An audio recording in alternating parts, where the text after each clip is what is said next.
Welcome back to the low budget LCS. It's the 80th day, and my name is LaChance, and I am blessed beyond blessed to be joined by Vega. Thanks for having me, LaChance. We're here. We're at Financial Finals, into the season. 20 teams started this season.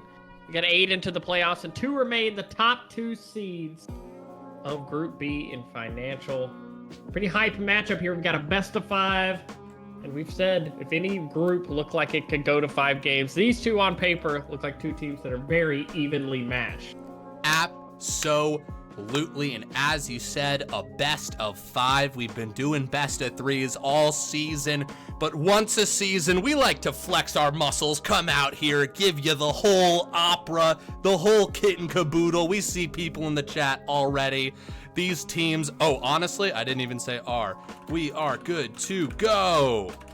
These teams are ready to go. Everybody's here. Him the guy, what's up? Subscribing with that Prime for 10 months. 10 months. Thank you, him. Just 2 more months until that sweet, sweet year. Kaboss! What's up? LaChance licks toes, indeed. Welcome to the stream. It's gonna be a doozy. Vega, the ban phase is already underway. Do we have any inklings on what we're gonna see here?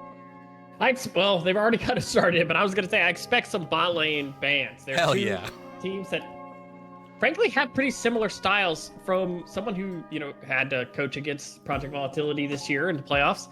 They're a team that their early game a lot of times can be a little bit slow moving, but when they get to that late game, their teamwork, their team fighting is so on point. They're so good at that. And Team Popo is very similar. They very much like to team fight you, right? They like to ball up and make plays as a team. So you've got 2 styles that kind of match each other. And what's best for the late game is scaling AD carry. So Xayah, Jinx, Zeri, all off of the chopping block there.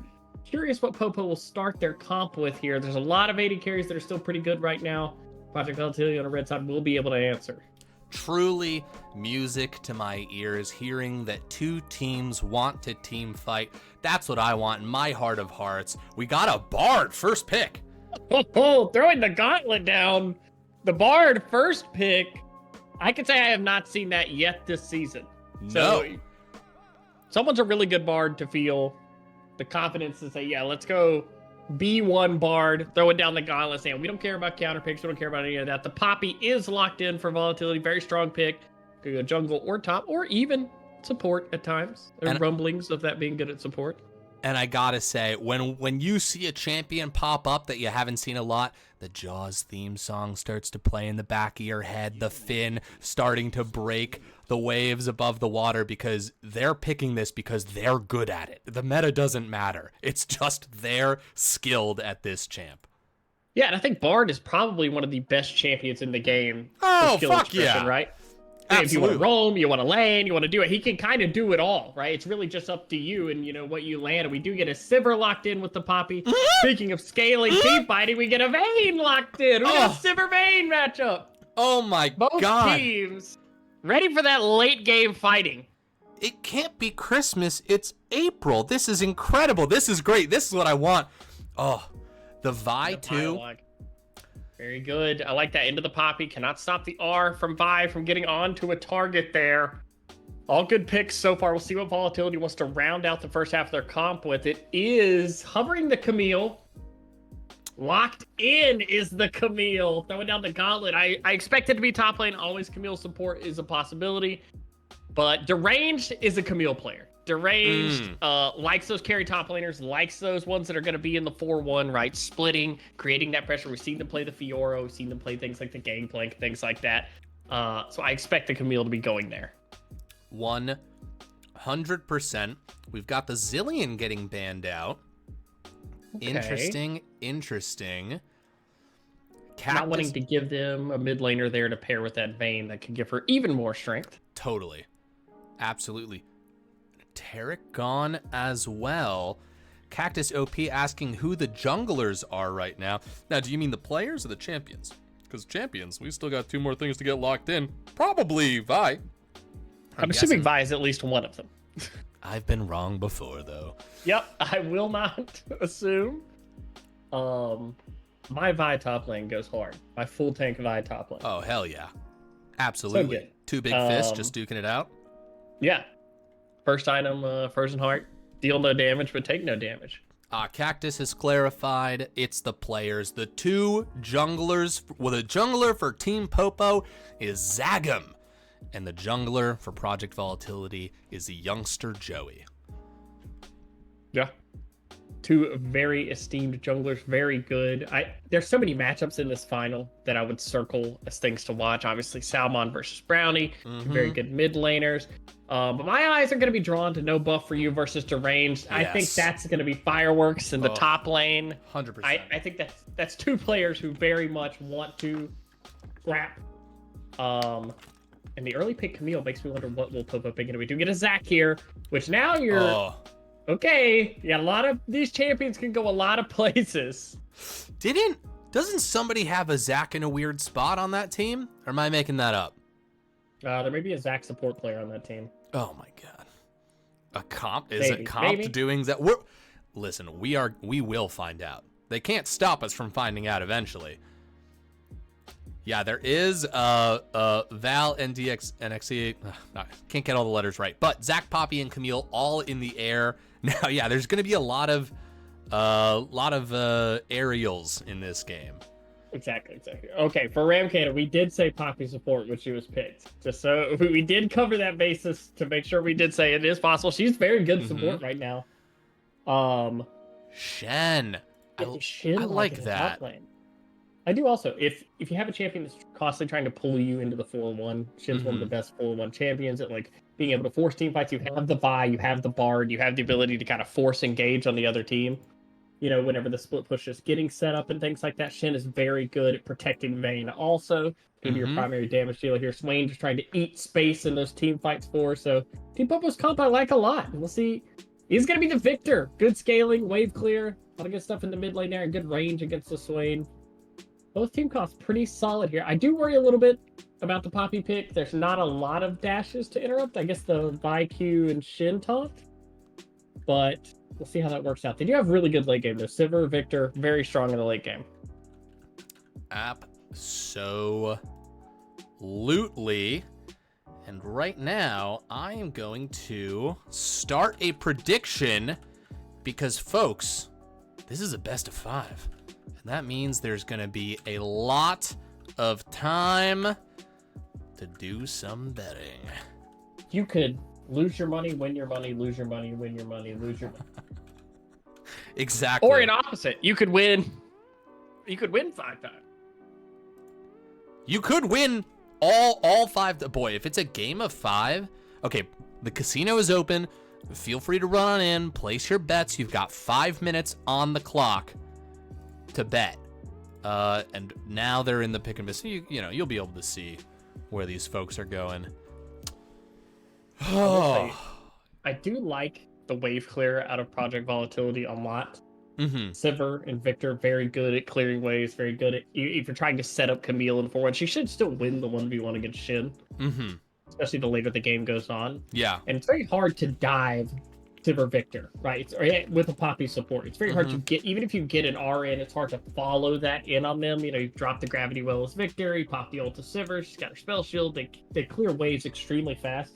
So I think this is going to be a game where Popo's going to try and find picks, Volatility is going to try and get into that 5v5 team fighting, which isn't normally Popo's style. So I'm curious to see if this is something they've cooked up after watching Project Volatility play, because both these teams have a lot of tape on each other now, right? They both watch each play series and playoffs. They kind of know there's no more hidden picks, really, right? No, you've had a whole season to watch people develop, and of course, the road bump in between the regular season and the playoffs. Both of these teams, they've adjusted to the turbulence, and they're flying smooth. And so, you're totally right. There's endless data on both teams. To pull something truly out of nowhere in this series will actually be a miraculous feat, because they're not just coming up with it right now. They've kept it hidden for 80 days. I'm going to keep saying that because it just happens to be the 80th day of this season. Wow. That's crazy, actually. Dude, it's so crazy. So nuts. 80 days, and then what did I say? 171 players went into financial? Let me see here. That's wild. 171 players, and we have distilled them down to the purest financial players. not morally. This is no shame on anybody else's part. This is just they are the most financial. And here we are. We'll burn it down to 5 by the end of today. Absolutely. And I will say, both these teams' path here, not easy paths to the finals, right? Project Volatility, having to face their sister team in the semifinals, a closely fought 2-1 series there. Team Popo knocking out undefeated NLR 2-1. The series, I think, that surprised a lot of people. So both have been, battle tested, but both teams have kind of earned their stripes along the way here. And I think, both should be coming in extremely confident in how they play, right? Both are very, settled in the way they think the game should be played, the way they think it's the correct way to play, and gotten them wins in the past. So I'm curious to see how this game 1 goes and how that changes kind of the map of the series, right? Because if you're the team that wins game 1, a lot of time you feel like you've got the right read, right? Mm-hmm. Whereas like the other team, do you double back on what your strategy was coming into the series, or do you change things up? So yeah, I'm really curious to see that just game 1. I do just want to clarify something. Kabos is totally fucking right. I don't know why these names are on the wrong side, but Project Volatility is on the right side. Good catch. So, good catch. Don't worry. The draft was in the right place. Project Volatility said they were going to take the red side, which is on the right side. That's how I remember it. And if I'm wrong, someone's got to tell me right now. Yeah, Volatility's on the red side. The right side. Red side, right side. Right. Blue side, left. Right. Right? Yeah. Of course. Okay, so him, I meant to say this before. Him, you did redeem 2 takes 2 to tango, which, depending on the caster, will have a caster drink for 10 seconds. This is normally used to punish Bugleberry Finn for his wicked ways, because he deserves it, and sometimes likes to have a nice drink. However, I'm a lightweight, and if I did that during a 5-game series or any game series, I would die. So I will drink 10 seconds of water. Definitely. I will do the same. I'll drink Excellent. 10 seconds of coffee. Yeah, here we go.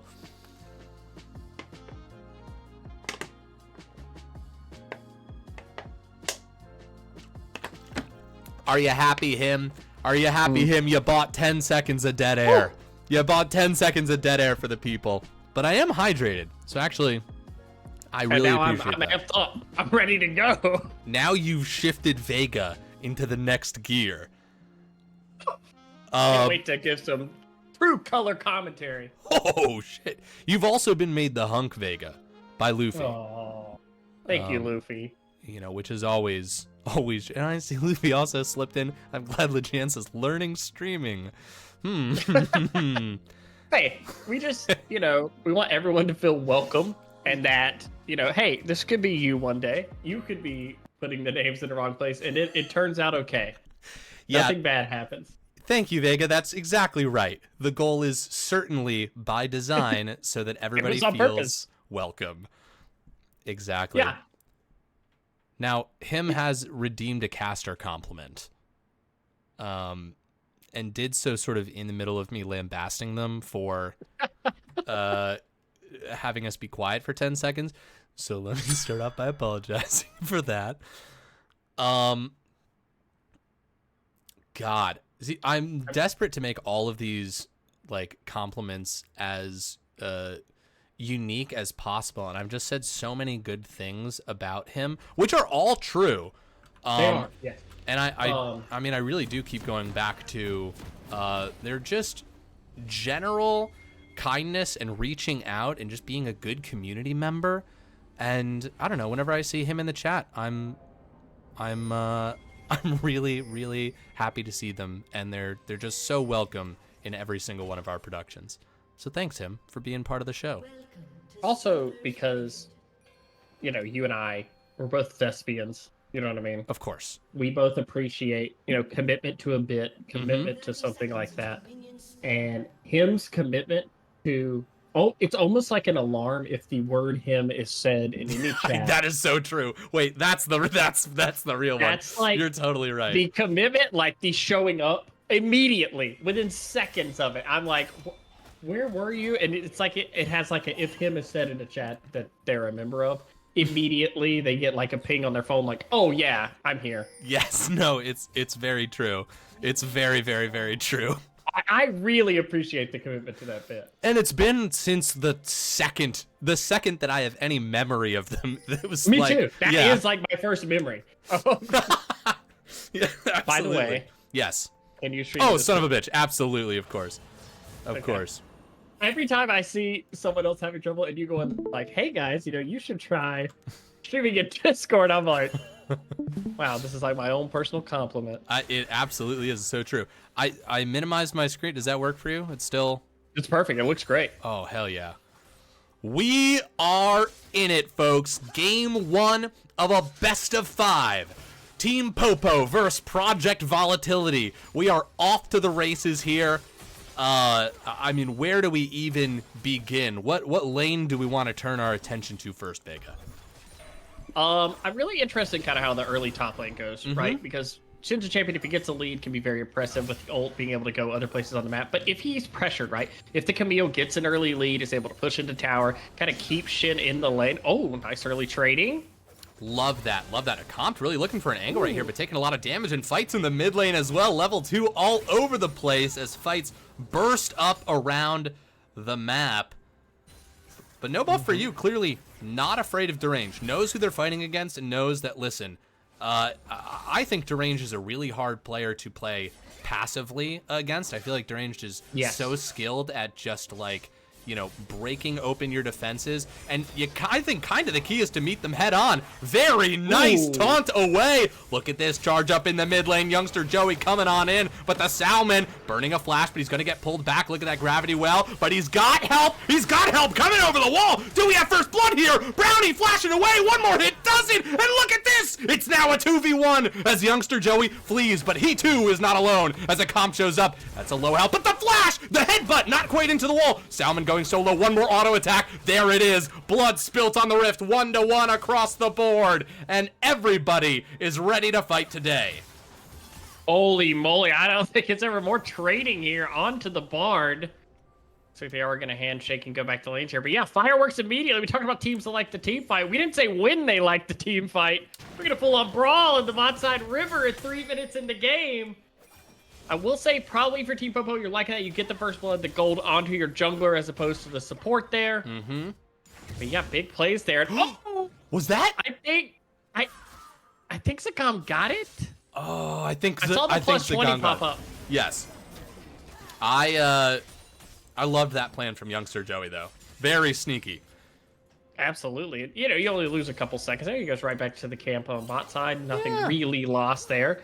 One thing I wanted to point out in this bot lane, I think a lot of bot laners get baited to, if you're a bot laner, you're always thinking about the level 2, right? Like, get level 2, we want to trade, stuff like that. But Bard, he's pretty much as strong as he's going to get at level 1. It's not like the tunnel or the heal really makes him a lot stronger. Totally. So you saw the level 2 tick over for the side of Volatility, but Bard, one slap of the chimes is a lot of damage early in the game. It really is. Bard is a tricky biscuit, obviously. Lets a lot of things happen. And look at this gank here in the mid lane. We've got a nice gravity well charging it up, but Brownie down to about a third right now. They're being patient, walking forward. Abilities on cooldown. There's the CC. It's just a matter of who get it, and it goes into the pocket of Salmon. Salmon, an absolute beast in the mid lane, setting that up so well. And I love the attacking the lane that lost its flash, right? There's no teleport on this Victor either, which means this wave will be forfeit to the tower. More of a lead over to the Swain. And that's what they want, right? They want to get the game into a state where, they have leads in these lanes. They have the advantage. They can kind of not let them sit back and farm on the Sivir and Victor. Let them scale, right? Victor needs to get those upgrades on his abilities so he can start wave clearing. But until he has that, it's advantage Swain. It will be first access to the river here for the side of Team Popo. Yeah, absolutely. And, just speaking of farm, Vayne absolutely doing a great job right here. Does have the lead, being very dangerous and threatening. And Vayne is just one of those champions where, like, it's in the hands of a skilled pilot. It's just going to show up at one point and be absolutely terrifying. Oh, a little bit of skirmishing up here. Duran is just able to fight so hard on the edge of turret range there. plays so well on the limit. Just constantly just like maximizing the amount of damage they can do without getting traded on there. Sees them as taunt, immediately punishes it. That's going to get them first access on the top side. I imagine this is how it's going to go early. Grubs, largely the focus here for the side of Volatility, whereas Dragon Control will be a little bit harder since their bot lane is behind right now. But it looks like the threat on the top side a little bit too much. You do have to be careful. Swain is level 6 here, so they probably don't want to opt into that early fight until Victor gets a little bit more gold.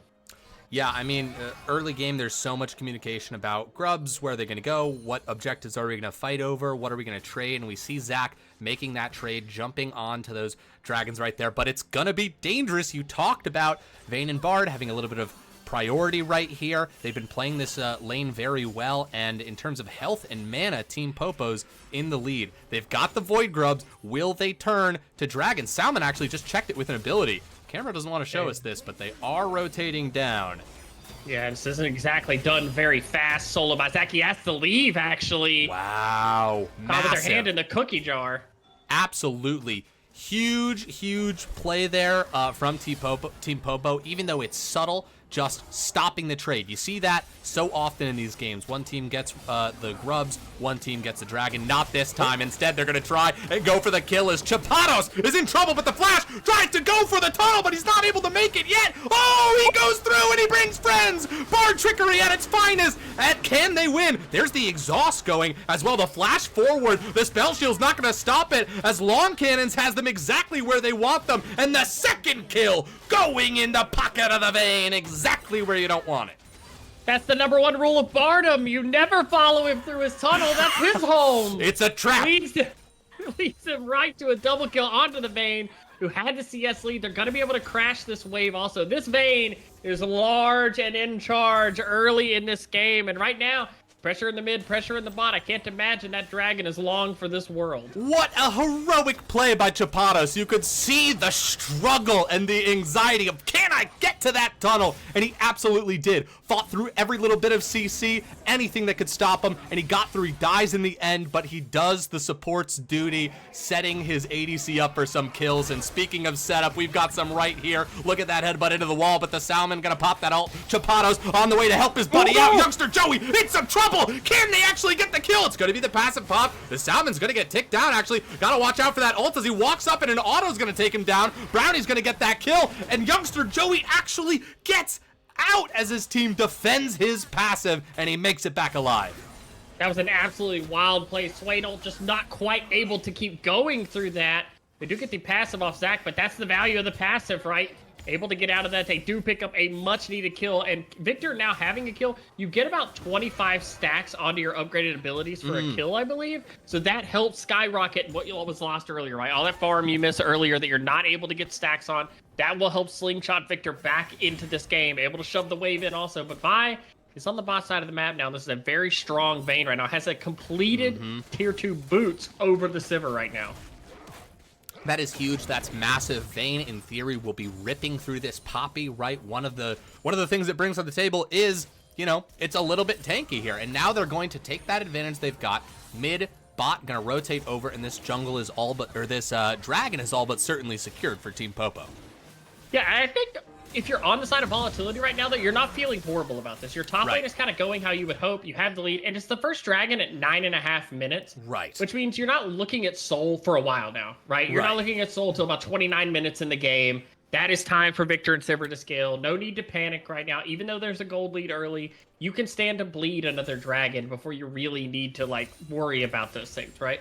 And honestly, you don't really have to worry about grubs either, because you're the team with the Camille, right? You're the team that's going to be pressuring the side lanes. It's hard for Shin to ever go hit the tower and actually punish with these grubs right now. So as long as they can kind of mitigate the losses, they're in fine shape. Now the question is, can Team Popo kind of ratchet up that speed, right? Can they start making more plays on the map? We have the second grub spawn coming up. Bard is already doing Bard things on the map. Yeah. Well said. No buff for you. Very nice block right there. And you know, people were talking about it in chat. We were talking about it up here. Deranged is just a menace, and they are earning every inch of their reputation. Some might say deranged. and they would be so clever. And we've got Void Grubs, and we've got, oh, maybe a fight over the long cannons. Hold on a second. He was not expecting this. A really nice condemn into the wall right there. Okay, deranged. Very nice. Max range getting out of there. Now long cannons in a position where they want to defend this tower. Probably, honestly, looks like not even going to lose a plate. Well, hold on. Poppy's coming down, and Zach's here. Please hold while I eat my words. Okay, cool. I feel responsible for this. Zach charges up, but the Shen ult coming in. How could we forget? Reinforcements on the way. There's the taunt under the tower as well, and long cannons gets a kill. He's down, but never out. Yeah, the biggest part of this is that Vi is actually top to cover the wave. Camille's not going to be able to hard punish this Shen ult to bot lane. It's a beautiful play in a 3-0 Vayne. You'll always have to counter that into, you know, what you're thinking about. Oh, Bartle! And Chapato's coming down! Everybody is where they shouldn't be, as this is massive coordination out of Team Popo. At the very least, they scared the ever-living hell out of Brownie right there. Yeah, and everything's coming up Popo right now. They get the grubs during that play, so they're able to get to 6 grubs. They get the punish in bot lane. They have the gold lead now. Never underestimate. Wow. Vi able to hold this top lane, so Camille can't really punish the tower in the way you would hope. That is massive. Zagam just being up there for a little bit. I mean, they've got this really big CS lead or farm lead over the Zach right now, so they do have the time. And okay, deranged. Oh, cheeky little bee emote right there. Deranged, no, they got lucky. That was very close. Now, I you know, as I curse, Vayne now hitting the tower with the 6 grubs is going to be able to cash in, you know, a couple plates on this. That's more gold going over here. Youngster Joey covering this top lane off right now. Should be fine. The Camille is still very strong right now. Trinity is finished. We'll be able to duel the Shen. And honestly, if you're not able to lock the Camille down, she is going to be able to pretty much solo out anybody on the team. Sans maybe the Swain. Even Swain right now probably can't really deal with that. Yeah, we're kind of seeing this this interesting. In my head, I'm starting to think about, like, okay, we've got this really strong Vayne. We've got this Camille that's in a very strong position. Look at Deranged baiting them into a fight. The charge up from Youngster Joey. The ult has been dropped. The trap has been sprung, and no buff for you in a bit of a rough situation as they really nail it down and put that kill onto Zach. Yeah, this is massive because they're going to be able to get the push on the tower. There is no TP on Shen. Now, notably, the ult is coming up pretty soon, so if they... Good flash away right there, but Deranged still wants this, and the damage coming through the massive ult from Zagam as he buys all the time he needs! Great return kill! Zag, a beautiful stacking of the CC under towers, and now again, that tower's not going to get punished. Absolutely huge. A comp forced to dodge a great flash in turn. Everyone's firing on all cylinders. So excited for the rest of this series. Holy moly, this series just... Yeah, we're game 1 of a best of 5. I know. Absolutely wild. The comp is going to have to back off. God, Chapados, 2 levels up. Relentless. Did not even realize that. They've got a huge level lead. Salmon? Yeah, you know what they say, chimes are a hell of a drug. That's true. That's true. You gotta let them cook. Well, what do we got here? We've got Dragon coming up in 14 seconds. Can you turn on timers for the objectives? Oh, of course I can. Hold on. Chapado's coming in right here. Youngster Joey maybe in a spot of trouble. A great flash away. Poppy ult is going to miss, and they're going to find the connection onto a comp that condemned, actually getting him some distance, but he does get taken down. Joey now. No charge up. Vi going to go over the wall. He's got the jump. He gets to tower, but that is certainly going to see Dragon. Yeah, there should be the second Dragon now, and they're getting it pretty close to immediately spawn here, which is huge. That's what they got to do. They need to keep stacking these Dragons. Keep their foot on the gas pedal in this game right now. They have control of the map right now, but it doesn't take long for Victor and Sivir to become a problem. This Camille, the longer the game goes, the harder it will be for Shen to deal with. Good taunt under tower there, though. Seriously, and I mean, that's the whole, you know, Shen shenanigans, right? Like, you taunt somebody under tower, you turn dives on their head, as well as protecting your team across the map.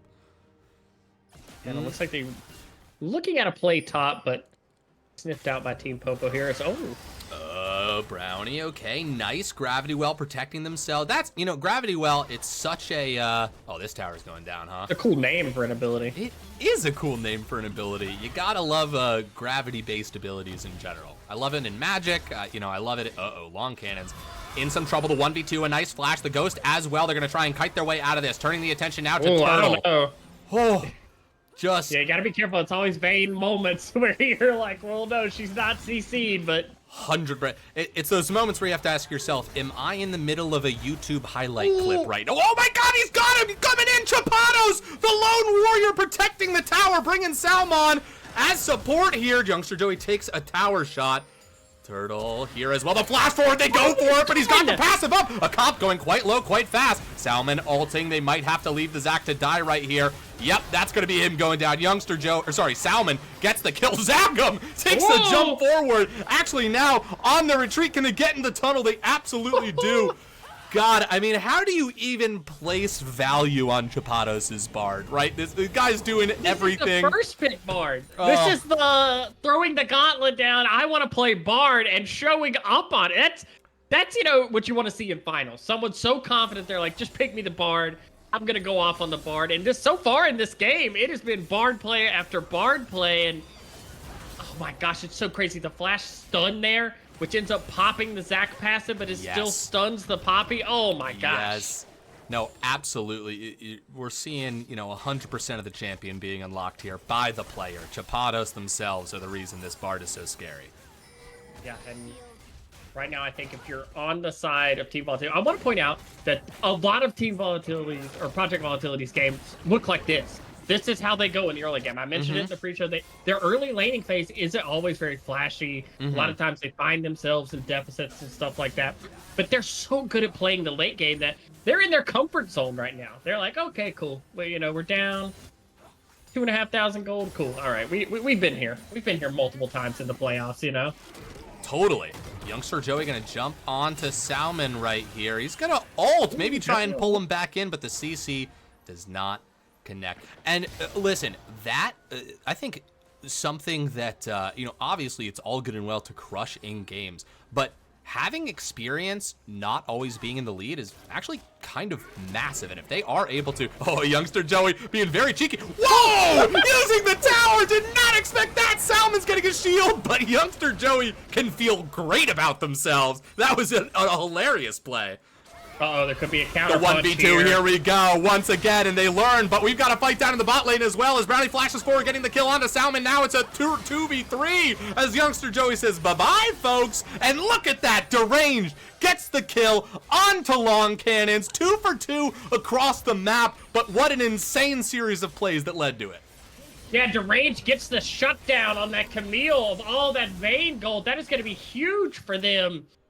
So much money into the pocket of that Camille, who is the side lane threat, right? Who is the one they want to play through, wants to create that side lane pressure. And in bot lane, they managed to trade, right? They managed to get a kill onto that Victor in exchange for the Swain there. And it ends up being very huge for them.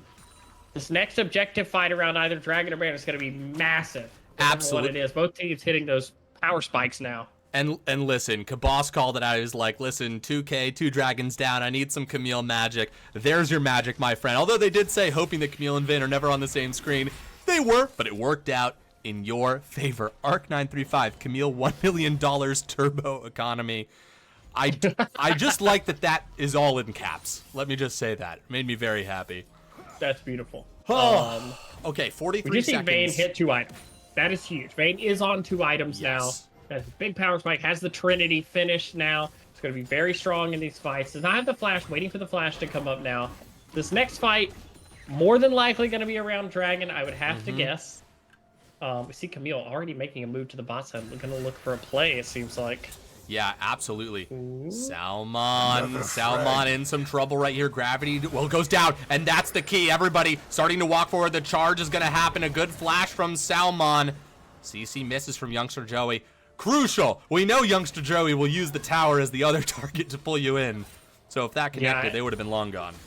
Yeah, I like that play, actually. Just pushing. Ralph Swain doesn't have flash. Was able to hold on to the ult, but they don't have control over these areas now, right? They don't. And that's what control does. That's what vision control does in an area. You're going to have to face check places like that. It gives free time for the Victor to poke. They've already started the Dragon, and this is huge for Project Volatility. If they get this Dragon, they stop the stacking. They're able to put themselves in a position where it says, okay, now the earliest you're getting a soul is right around 34 minutes. Yes, absolutely. That is huge. And now Long Cannon's in some trouble. Tumble actually already used as a comp. Gonna run forward. Let's go see. Bard ult is only gonna grab one person at comp. Knocks up as well. This is not a very healthy tower. Long Cannons has ulted. They're looking for targets. Brownie going down quite low and exhaust onto Deranged. Now they're the frontline target, and they are eliminated as the fight continues. Oh, and the Rift Herald's here as well. What a counter punch in terms of map pressure. Yeah, one problem is you can't right. Oh no! Chapados, run! Oh, the Sentinel! Dude! Oh, Team Popo has drafted Deus Ex Machina the comp. Are you ever in trouble? Well, there's something that will come in flying from across the map to save your ass whenever you need it. And now Baron is on the table. Oh my god. Yeah, they eat this with the Vayne. Vayne shreds this Baron at this point in the game. And want to circle back to that fight. You saw Camille was kind of prepping, wanting to find the ult onto the Vayne, but when Vayne tumbles during her ult, she's invisible. She can't be clicked on for the R from Camille, so she just waits until her team is there, and then they chain the CC onto Camille and kill her. Yes. No, absolutely. And there's so much patience to it. And we saw that was a crisis scenario. Vayne halfway up the lane. Tumble on cooldown. Oh, wait a second. This is actually a 2v1 Deranged against Chapados and the Salmon. Deranged already used their mobility ability. Jesus, that was 1 Q. So much damage, but a connection here in the mid lane. Zagam take practically no damage, charging up the fist. We might see them charging into battle. No. Just gonna clear the lane. And Shin actually the one with the split lane. Split pressure right now, and they do have 6 grubs, so you have to be weary of any time Shin is able to hit this. With the Baron recall, easily able to get out to safety. I imagine, yeah, they want to siege up, take this mid tower, put this way in the bot lane, let them get that side lane pressure there too, and just collect as much gold as you can on the map right now, right? Yes, for sure. You've got to weather this storm. No dad's still rad. Hello. Hello. Uh-oh, did I disconnect or did you? I think it was me. Oh, thank God. Oh, thank goodness. At first, I was like, oh, man, spectator froze. Terrifying. No, just Discord. Okay. All right. Thank goodness. Anyways, we're back. Anyways, we're back. I have one question for the chat as this siege goes on. No dad still rad said, my king, no. You must tell me who your king is and if it is Chapados, because I had a very similar reaction. Look at youngster Joey charging up right here, thinking about it. He does go in. That's connection on no buff for you. That's the front line. They want the front to back fight here. They want to prevent the Zac, the Camille, they want to stop everybody from getting into those back lines, and they've got the tools to do it, but the siege dissipates, they back off. It's just classic Baron plays right now. Yeah, and I think Project Volatility probably feeling okay about this right now. They do give up the mid tower, but they're able to trade a tower onto the Camille. Well, it's a 1-for-1 tower trade right now with the Baron, which is pretty solid for them. They're still trying to get that second item onto their Sivir and their Victor. Really need those 2 carries to have 2 damage items, right? That's when their team fight really unlocks. They don't have to fight the next dragon, but it is always dangerous to put a team with Bard on soul point. It's so easy to find steals later in the game with Bard as a champion. So, to see what they choose to do around this next objective. Right now, it's all farming. And as I say it, Sivir gets the second item. Absolutely, and of course, No Dad's Still Rad says that their king was deranged. Of course, my apologies. The amount of deranged fans in the chat is deranged tonight. I'm gonna milk this joke as long as I can. Dude, it's the finals. We burn everything we can right now. Absolutely. My last chance to catch the deranged this season. 100%. Also, a quick thank you to the newest investors in the low budget LCS. No Dad Still Rad, perfect timer, and of course, the humble. Last but not least, a pail of water. Thank you all for the follow. Beautiful. We appreciate it. All great names. I did look at the names before the series and go ahead and mentally think of some fun things to say for people. Yes. I didn't, but I'm doing it right now. Yeah, it's pretty easy. They have good names for doing stuff. 100%. The Salmon are swimming upriver tonight. Look at the range on long cannons. I want to wear a pair of Chapados. Youngster Joey's a Pokemon reference, right? Yeah. Okay, good.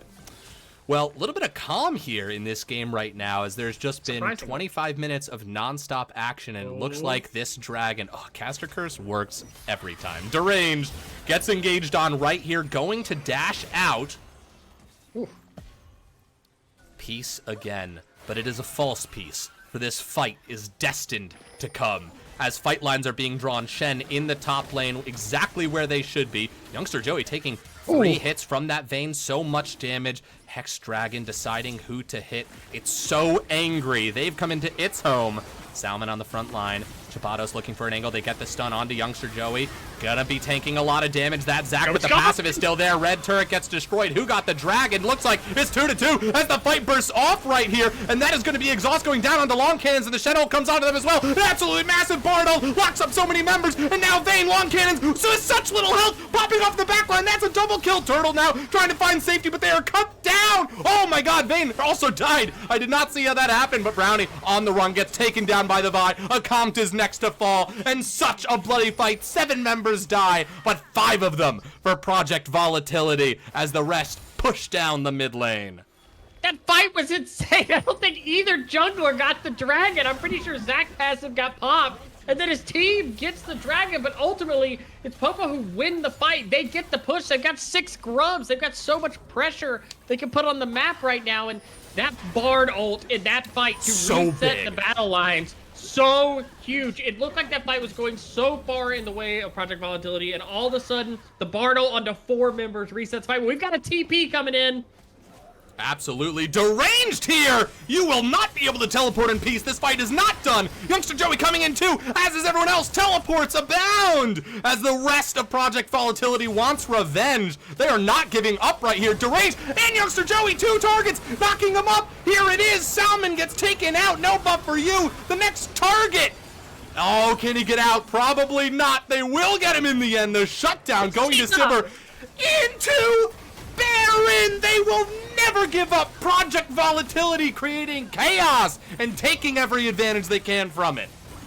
Oh my goodness, the double TP play behind them. They were a little bit greedy on the waves there. Just beautiful job getting those kills. Vayne is going to go out, try and get anything they can, getting that tower. Victor already on the way there, that will have the Baron. In this game, we're right back in it. That was so fucking sick. I love that. Long Cannons, hold on here. Cannot sit in a gravity well. Victor will absolutely cut him up. But look at Zagums being a tricky little minx here. Akamt moving on the map though. Gotta be careful. You gotta. There's just so much on the line right now. There's so much power on the map. We've seen both teams winning team fights. Everyone's got the capacity. It's just about seizing the opportunity. Yeah, I really think like it's on a knife's edge in this game. Now we're also 2-2 in Dragons, which means neither team getting that soul next. Neither team's gonna get soul by the time we've already had 2 Barons be taken in this game. Absolutely. Pretty crazy. And these dragons have been done on spawn. That's what's crazy about that stat. But yeah, right now you do see Vayne building up towards that 4th item right there. We do see 3 completed items on the Sivir now, so nothing to scoff at anymore. Those ricochets will deal lots of damage. Yes, indeed. A Pail of Water has asked for a replay of the Drake fight. Friend, oh how I wish we had the technology to bring you a replay, but unfortunately we truly are the low budget LCS. We just can't do it. We just don't know how. Rooster, there are only 2 beers on each side. Yes, because we'll never be in the game. If they're both full, it's the 5th game. Yeah. Someone had to explain this to me too, and I was like, huh, why is this not making sense to me? And then they had to make a visual example for me, and I was like, oh yeah, I guess if someone had 3 beers, then the series would be over. Right, trust us, it does make some amount of sense. Salmon connecting right here, holds on. Akamt might be going down as Long Cannons gets that kill, but hold on, Youngster Joey from the backline coming on in. Can he get the second auto onto something? He can't. He has to back off as Long Cannons kites expertly away. Oh my goodness, this fight, of course, going out to a Pail of Water. We can't bring you replays, but we can continue to bring you excellent fight after excellent fight. Yeah, I mean, Everyone got punted away except for the one person who probably had to be, and that was the Vayne. She sidesteps that Poppy ult, able to immediately rip through the Poppy. But unfortunately, Poppy on a support's income right now. Doesn't quite have the stats to hold up to a 4-item Vayne. In this economy? Deranged is dangerous. High S farm, getting taunted under tower right here. Really great. Good trading. But Deranged just wants the tower. They're just going to go for it. Now the question is, can they fight their way out? This will be a 1v1 for a little bit. Deranged, seeing how much the Q does, thinks about it.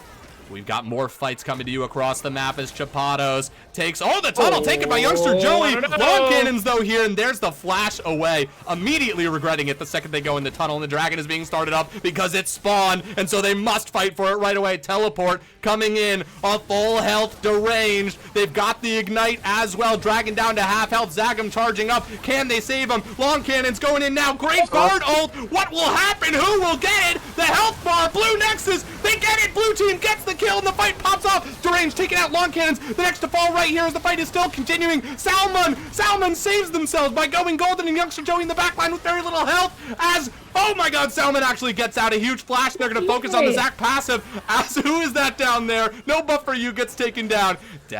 D Brownie running up. Chapados makes themselves out. Sorry, gets out right there. Oh my god, so much happened at once. That play was on fire. These teams are crazy.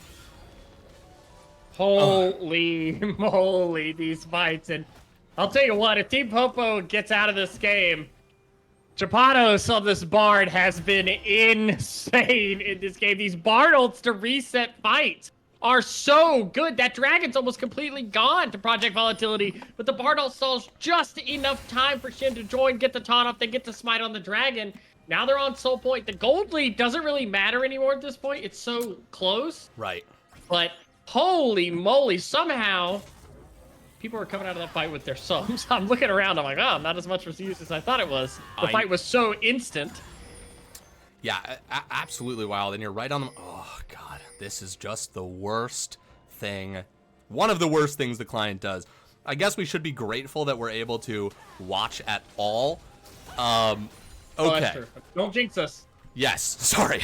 I mean, no, but truly incredible save right there. Able to secure the dragon. Team Popo able to get that one in the pocket as they are now on Soul Point. 3 more minutes until the next dragon arrives, which, I mean, 5 dragons already taken. These guys are pushing the game to its limit. Yeah, this game's insanely close. Salmon maybe in a little bit of trouble here. Not that much mana, but look at this. Goes golden. Shen comes in. Fantastic in the fight. Actually going to continue as he pops his ult. Still no mana, but he's going to walk forward. Deranged dashes out. Gets to safety and kind of a handshake walk away. Yeah, I think probably fine with that on both sides, right? The Shin ult, as you can see it ticking back up there in the top left. Not on the insane cooldown it is early in the game. The third Baron will be spawning. And you'll need a little bit of time here where there is not a Shin ult. There is a little bit of danger on the map right now. There is no bailout card for people. Yeah, absolutely. Well, besides the Bard ult. Of course. Well, besides the Bard ult. But besides the other bailout button they have. This is the time to try and kill Vayne. If you're going to make an attempt on Long Cannon's life. There's a fight. Oh, vice versa, though. Okay, Long Cannon's looking at Turtle. Oh, my God, ulting, flashing forward. Absolutely insane. They are in the ult with... Oh, my God! That Bard ult clipping Deranged right there as the king is frozen in time, and Long Cannon still... Oh, my God, completely undeterred. They are kiting like a madman right now. Oh, the autos go through. That's a triple kill for Long Cannons. The Vayne lives through it all. Everything in the kitchen sink that was thrown at them, but they still live, and now they are pushing down through this base. Zac and Poppy have back. Poppy ult is on cooldown. They do not have the tools to push them away. The question is, can they stop them with a fight? Look at that, 3 people knocked up. A comp diving in right there, but Long Cannons is just making short work of absolutely anybody within range of their mighty crossbow, as a youngster Joey is the next to fall, and then to the nexus of Project Volatility, as game 1 goes to Team Popo. That is a delayed penta also for Long Cannons. Ended up killing all 5 players, and Holy moly! You know, we get the 3-minute thing where it's like the game's gonna end in 3 minutes. Right. I had no idea where that. When I saw the flame coming, I was like, "Oh my gosh! Project Volatility is actually gonna win this game." Yeah, I had no idea who was going to win that. These teams are just so tuned. It doesn't even feel like it's a case of having each other's number. It just feels like two absolutely just prime top tier primo teams going head to head. So fantastic. Let's look at these damage charts. Of course, long cannon on the tippity top, but Victor not too far behind, and then deranged. These graphs make sense, but the game was just so close. These graphs are like very like mirroring each other for damage bars in similar ranges. Actually quite insane. Yeah, actually. We'll have to see what does Project Volatility, have in the cupboard that they can cook up in the oven, the microwave, the George Foreman cooking machine. Of course. So I have to see, because right now I didn't hate their draft that game, and there were parts of it where you're like, wow, the Camille looks so good, the Victor looks so good. I think the Sivir maybe, when you get pushed that far down the list, Sivir does take a little bit of longer time to get online than some of the other scaling gated carries. So we'll have to see what they're able to work in, what they find that's going to work for them. Yeah.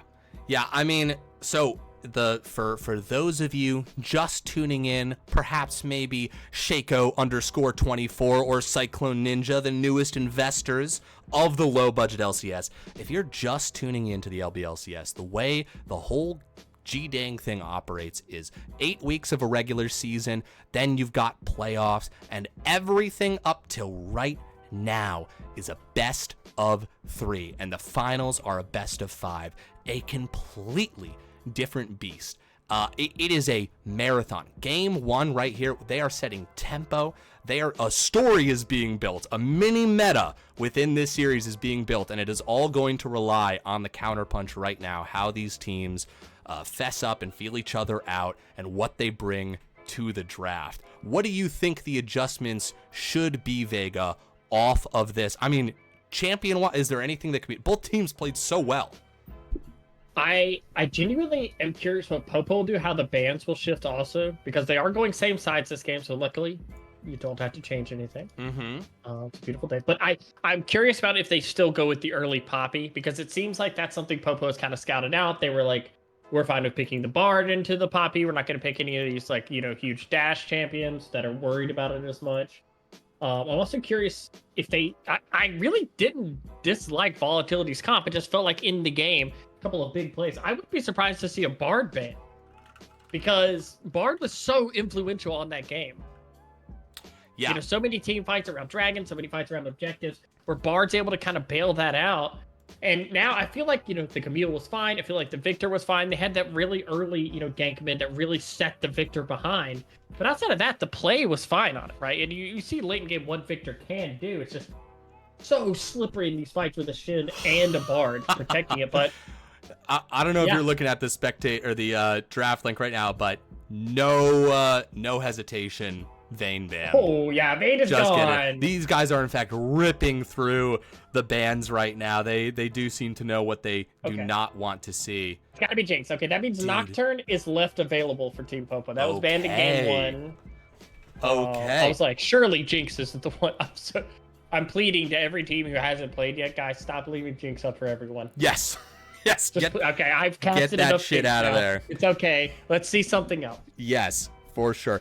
Desley36, as Full Metal said, we are doing fantastic. Incredible game 1. You definitely should go back and watch it on the VOD. It was a banger, but you are here for the banger game 2. Oh, okay. All right.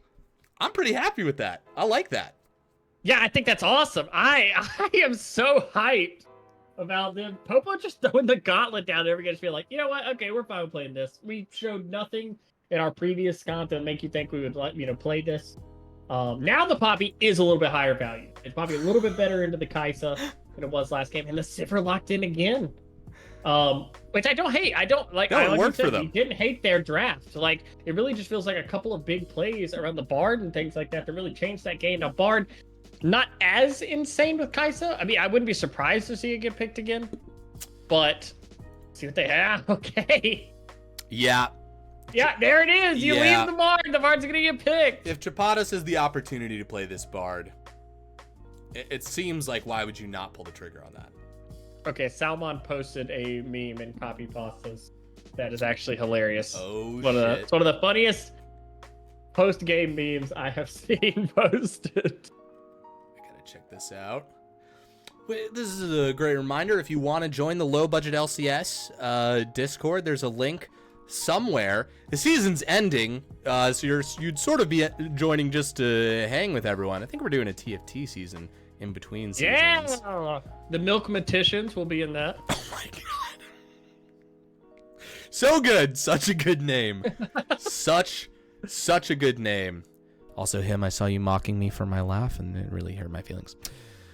And oh, people say I laugh like a chimpanzee, so I'm here with you. Hell yeah. Well, funky laughs unite. Deranged, back on this Camille. Yeah, we get actually the exact same draft. First 6 picks, exactly the same, except for now Kaisa instead of Vayne. Totally. The question is, how does the second half change? The Zac is removed, so we will not see a Zac jungle. Same thing, Jack's banned here. They don't want to get that over against the Camille. Nice Camille counted there. I wonder if they... Because last game they removed the Zillion. I wonder if they opt... Oh, they're going to take the Shin instead. Okay, I like that better. I feel like Shin is more of a problem than the Zillion. Yeah. Or Zillion would be in my head. I feel like you can play around the Zillion at times. It is a lot harder to play around Shin. Shen offers an insane amount of flexibility, right? Just he's flat out his ultimate ability doesn't force... And we saw how powerful Deranged was. They want to force him onto a weaker pick. I think this is a great strategic choice. Morgana. Ooh. Now you have to question where the Poppy is, right? Yes. Because before I would think, oh, it's Poppy support again, but that's also a draft strategy, right? When you pick something early and you take it somewhere, and people are used to you taking it somewhere, they may assume, oh, I'm gonna pick Bard because Poppy was bot lane last game, so I'm just gonna pick Bard into it because I like the matchup. But now you have a Morgana pick, and you have to think, oh, that is a lot. Yes. Okay, I can talk about this champion. Hell yeah. Oh my god. I love that. I think that's fantastic. And then oh my gosh. Oh. Okay. How do you feel about this? And TF. Is this more good? Okay, I'm gonna wait and see where these picks go. Yeah. But it could Poppy jungle. It could be Morgana jungle. Oh, let me give these people their money. Yeah. Team Popo won, right? I'm just doing my due diligence. Yes. Team Popo is up 1-0 currently. Enjoy your schmeckles, folks. Some people became very, very rich right now. And I will start another prediction right away. The casino opening its doors. Take your hard-earned schmeckles. Bet them once again. There you go. You've got 5 minutes on the clock to bet. Maybe you want to wait and see where these champions are going, but I'm very curious. Again, the Akali last pick, which can't really get a chance to talk about the Akali. That is a huge difference in the Victor play from game 1. That is a massive. Hey, yes, you're gonna play like your 80 carry is not gonna have the safe to run in against our team now. We have the Akali, we have the Camille. Somebody in the back line is dying, right? Somebody is getting fought. And I like that adjustment from Volatility because the last game was scrappy, right? It was a lot of fights early in the game. It was a lot of fights throughout the game around objectives at random intervals in the jungle and stuff like that. And stuff like Akali feast on that, right? Yes. He loves to dip in and out of fights, deal damage, execute somebody, get the safety. So I think I really like this adjustment from them. But on the other side, the Vi Urgot combo is insane. It's always a really easy combo to set up with both your ults, the Lux. I'm curious to see how the Lux does in this game against an Akali, because there is a world where you get ahead on Lux and you're able to just like bully and push in, and the range of it is just really hard to deal with as a team. There's also a world where Akali gets ahead and Lux is an immobile mage. Yes. So I trust Salmon. I think it's I think of it like the salmon. The salmon. Right? I'm thinking of it like salmon. Or like a Digimon. The salmon. Oh shit.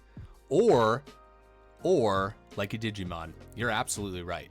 Salmon. So Lux absolutely is an immobile mage, but obviously has lots of tricks up their sleeve as well. True. That E is just a massive slow field, right? So you've got champions that will often try to kill you because you are an immobile mage, and then you turn out your pockets. You've got the obvious CC, you've got that slow field as well, and then the shield to buy you time. Throw it in the direction you're running, gonna come back a little bit quicker too.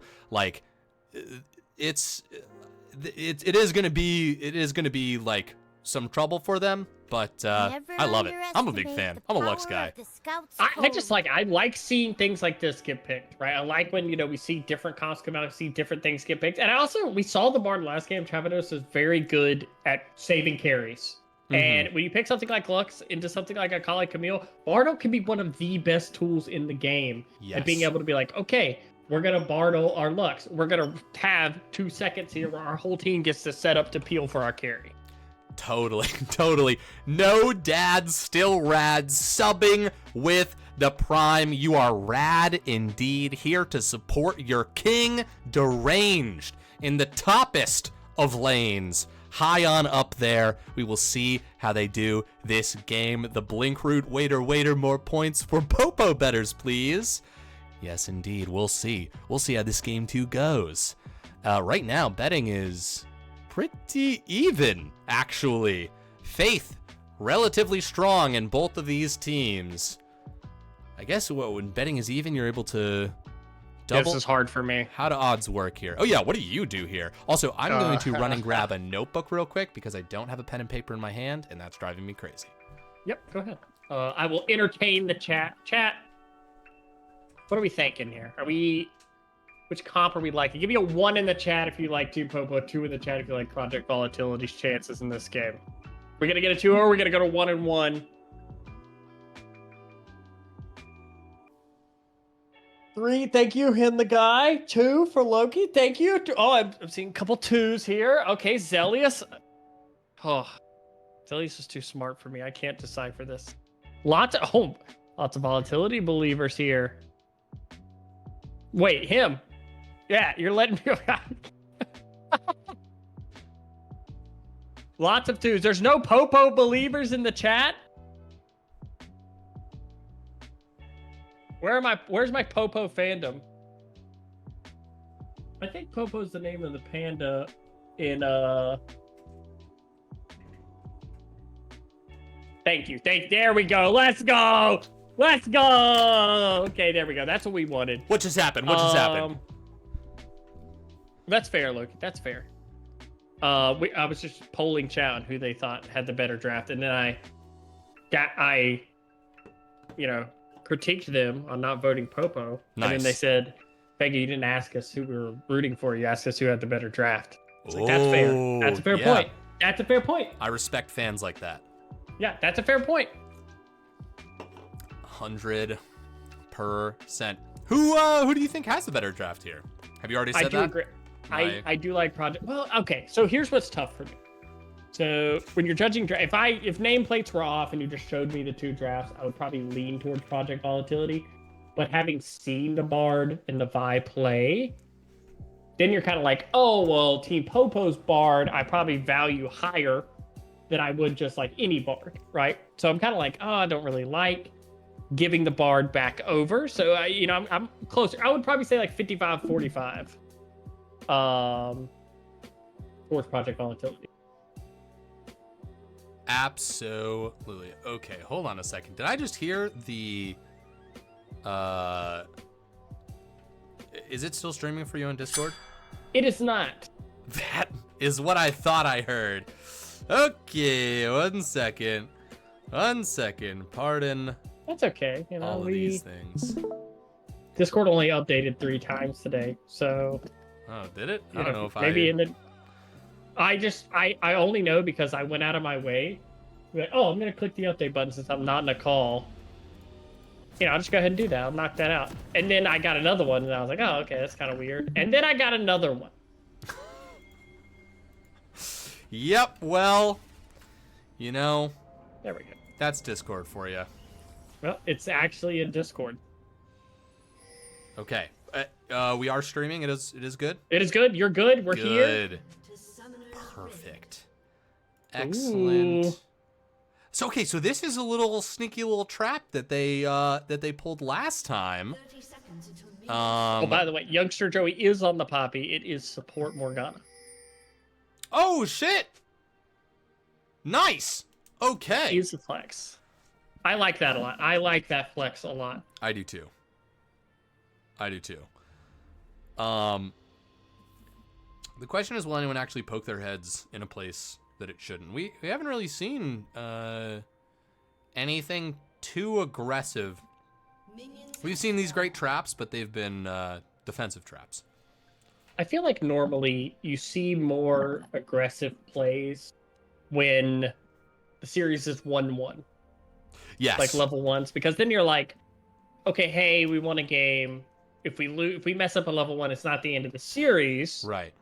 But when you're a team who's up 1-0, you're like, okay, we don't want to risk, throwing away our 2-0. And when your team is down 0-1, you're like, we don't want to go to, match point off messing up a level 1. So I think I'm going to say this and probably caster curse it. I would expect a slower early game. Uh-huh.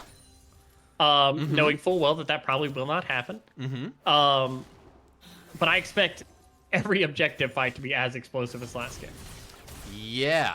No, I totally agree. The tools in these comps are pretty wild. I think I already asked you this, but if you could just remind me, what do you think about this Urgot Camille matchup? Is there anybody who has an inherent advantage here? I personally am not familiar with the matchup. I don't know the matchup really inside out. I know Deranged Camille is very good, but I imagine that them picking the Urgot, who's kind of a more of aggressive pick, more of a laning pick than the Shin pick, they, No Buff For You must like the matchup. Right. Totally. Is there anybody in the chat who feels like they understand the matchup? Any top laners out there? God, that shield is just... It's ridiculous. It's just so meaty. And also, I do think the inherent synergy between Vi and Urgot is very high. It's very easy to combo off both ults with each other. So sometimes, you're just picking for that. Early shove is going to Urgot, even though the trade was kind of going Deranged way. One change this game is Deranged has opted to take the flash instead of the ignite.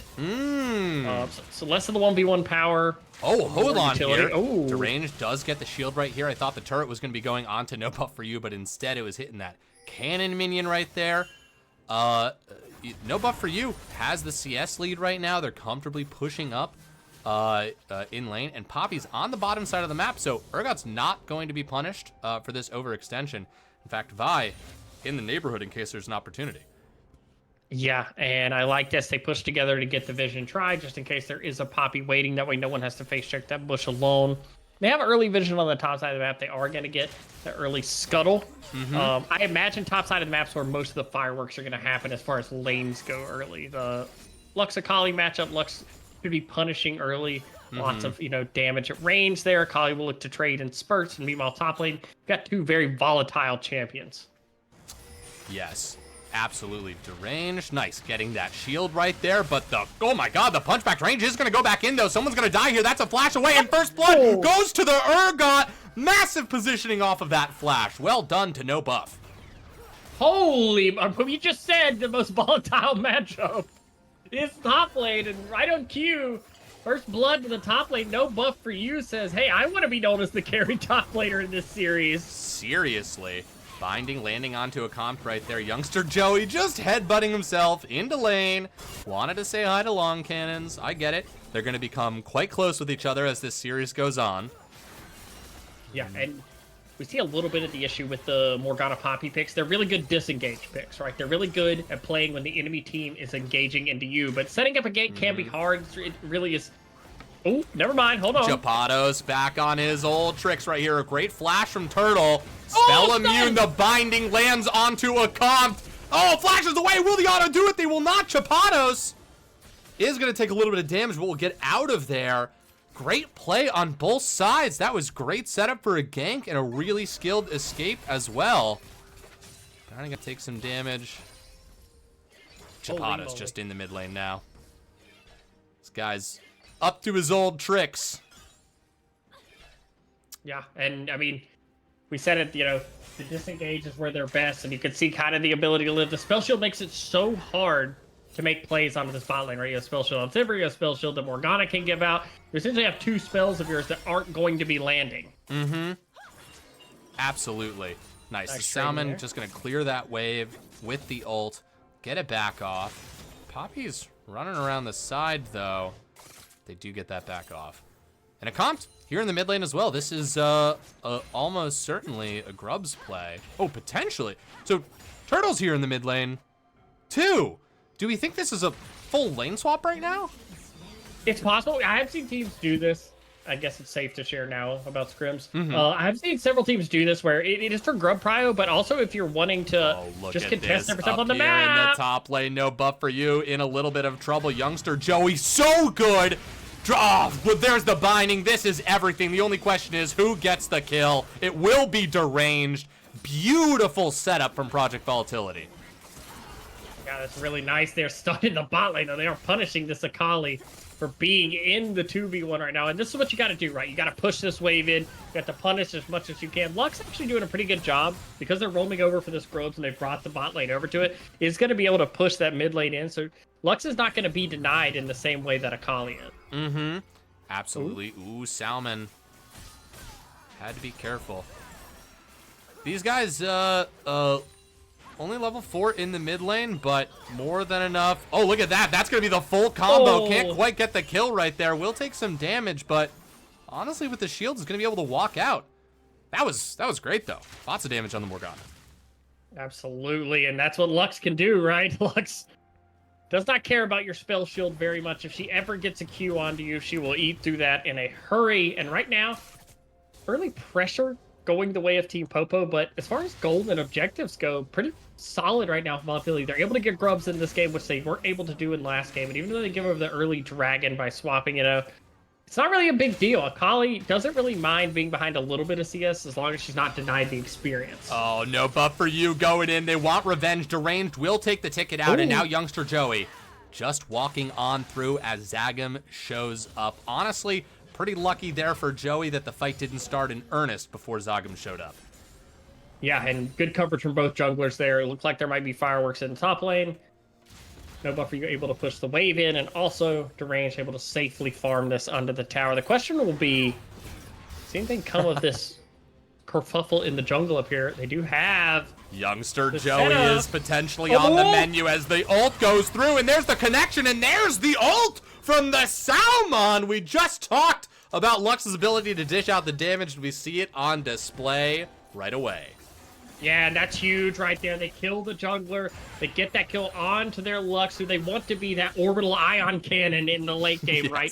Raining down 30-second bombs onto the enemy team. And that's a good way to start it right there. Lux, very farmed, tied for... Oh, no, sorry. Kaisa's out farming. Tied? Okay, never mind. Forget my point. She's third farm now. Let's just walk that one back a little bit. She's got a lot of gold. She does for sure. I am in full agreement with you. Everybody stop farming while I'm trying to make my point. Yeah, please. With the facts change in this game so quickly. Like, that's why we talk fast, is we're only right for 1 second. Holy shit, Chabatos in some trouble, ulting themselves to buy time. Brownie looking for a kill, but a good stun from the Salmon as, look at this, Lux also a support, gets the shield off. The flash forward, there's the ult. Will Chabatos live? No, they will not. Youngster Joey gets it. Beautiful play out of youngster Joey. They're getting that kill. They're doing a good job not letting Bard ever really get settled to get over to that tunnel. Absolute. God, I just want to give a comp a shout out. They didn't do it there, but they've done it multiple times where they've put the pool down and then they've landed a binding, which is really a called shot. It's like, I'm going to hit you while you're in this circle instead of binding first and then dropping the pool. Love the style. Yeah. I love it. A very good support player. Oh, fool me once. Shame on you, Bard. Dude's just passing in the night here. Oh, long cannons. Look at the hands on cannons right here. That was a great ult. Reposition themselves perfectly. Trying to get through this spell shield. Chapados does not have ult. Just used it on themselves. Hot damn. And that's, yeah, I thought we were going to see a stun on the Bard, and then all of a sudden, oh! Zagum just like, oh, that was the shortest Vi charge I've seen all game so far. These teams don't have any hesitation to fight, and I love to see it. There is no second guessing if a fight's gonna happen. As hey, didn't work the first time, come back bot and try it again. There is a dragon spawning. Yeah, there's lots of what I'm coming to think of as second act fights, where there's a short intermission, and then everybody just sort of gets back to it. But 2-2, there were a lot more kills in game 1 by this point, but there has been exactly the same amount of fighting this game as there was game 1. And that leads me to believe these teams are they're just on it. They're communicating very well. They want to keep fighting, but everyone's able to peel back before it gets too dangerous. This dragon up for grabs as Team Popo turns onto it, and Chapados lays in wait. There's a ward onto him, revealing the Chapados. The Salmon walking down, fight line slightly askew. By charging up, who will they target for? That's the exhaust onto long cannons. Look at that. The Bartle coming in, connected with 2 members. Salmon only connects with 1, but they get the kill. The conflict is so low, and the Salmon still lives on the backline as youngster Joey is in the pit. Charges up the ult, gets the Vi out of there. Uh-oh. Smite is online. Red team gets it as youngster Joey with a massive poppy ult. Headbutting forward, actually. They're not done. Brownie takes it, goes all the way in, but look at that. The meat grinder chewing the poppy on up, but a kill in return as Chapados goes down, and a massive escape from Brownie as they use their ult to get all the way back to tower. Holy moly, you said it. There's no shortage of fireworks between these two teams. They both just want a team fight all the time, and Salmon in this one, excellent setup. The Bartle makes setting up the Lux Q into ult so easy. As long as you know that timer, it's just perfectly laid across, and Morgana gets the spell shield onto herself to stop the Q, but unfortunately it still passes through you and stuns the Sivir in the back line. Also, a hilarious shout out. Another fight. Oh, goddamn. All right, I'll save my comment for another time. No, but for you, gonna get 1 plate, but of course, Void Grubs is where all our minds are, as this objective is being done quite slowly. They got 1, they're going down to 2. They got, oh, blue team stole 1. Oh my God, Salmon actually got it. Zagrum has to get out. Nice flash and the shield on them as well. Can they steal the next one? Salmon tosses the ability over, does not connect. That's gonna be 5-1. Last time, it was Team Popo with 5 Void Grubs, and this time around, Project Volatility down in kills, up in objectives. Yeah, the good timing there. Kaisa was on a base for an item. They forced the Grubs. They just don't have the tools to really get in there without the Kaisa. They're worried about throwing that lead, which is totally understandable, right? Not worth throwing the game over the Grubs there. And gotta give a shout out again to Long Cannon's the ability to farm in this game, just always finding the silence. But Salmon! Uh-oh, this is gonna put, okay, good flash. Nice. Okay, lands it. There's going to be the full combo, and that's the kill! Chapados on the hunt right here. Brownie going to get out with a little bit of invisibility, and as I say that, of course, Caster Curse, I take full responsibility. Look at this, Chapados cannot miss! But can they get the kill? 2, not that soon. Oh, good flash right here. Brownie maybe serving themselves up a delicious treat. No, Chapados will get out. Very well played from Brownie there. Salmon, you risky biscuit walking into it, dropping the thing, lands the CC, the auto attacks bring it home. Oh, just on this luck, straight up might be my favorite champion. I know, I'm basic, but I love it, okay? Okay, mine's Thresh, it's, Hell yeah, bring back all the old champs. Salmon in a little bit of trouble right here because I said something good about them. All right, lands the CC. There's the ult, and it just doesn't stop. That ion cannon is recharged and ready to go. We got another fight in the bot. God damn, these guys just will not cut it out. Non-stop fights. But who am I kidding? I'm not complaining at all here. Rift Herald is going to be the next target. Zagum and Chapados want to secure this. Chapados really sort of loosely, sure, they're a support, but they're not a bot laner. They're not going to spend that much time in the bot lane. They are all over the map all the time. Yeah, it's classic Bard play, right? I'm the team support. Not, the 80 carries, or I'm the team support. Right. No, Chapados, you're supposed to walk around with your 80s. Yes, of course. I'm walking around with the team. I'm walking around with everybody. Yeah, I'm here. I'm supporting Lux right now. He is making an appearance, a guest cameo in the mid lane right now to make sure that Kaisa can get this wave. Short-lived, I'm sure. Yeah, I mean, one of our favorite characters isn't, long in the series of bot lane, but, everybody loved them when they were there. Yeah. Something that I was going to mention before is, 7 fights ago, we saw an interesting interaction where I think Lux was like headbutted out of their ultimate animation, but the animation still goes off in the same place that it was started. I believe that's how that works, at least. If only we had replay capabilities. Yeah, I think so. And you're right. Salmon, there is Poppy lurking on top of her. She is going to base there. Oh boy. Oh my goodness. If Salmon just but look at the resources. I mean, Morgana up in this area. Yeah, I mean, Lux is just a terror when they get ahead. It's just so much damage from such range. They are squishy, and let's not kid ourselves. Project Volatility has the tools to deal with this Lux. It is just going to come down to that positioning, weathering the hailstorm of abilities.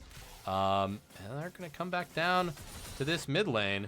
They're feeling pretty strong, and of course, Dragon coming off cooldown. That's why they're coming down. It's not the mid lane they're interested in. It is this Dragon, as both teams cluster towards this ever important objective. It looks like Project Volatility will get a ward in. They have not noticed that ward that is inside the pit, so they will have perfect vision of the objective. No buff for you up here in the front line. Chabados right behind him. Macaulay able to be sort of on the back line. Oh, the CC doesn't land. That's actually the full complement of spells from Salmon.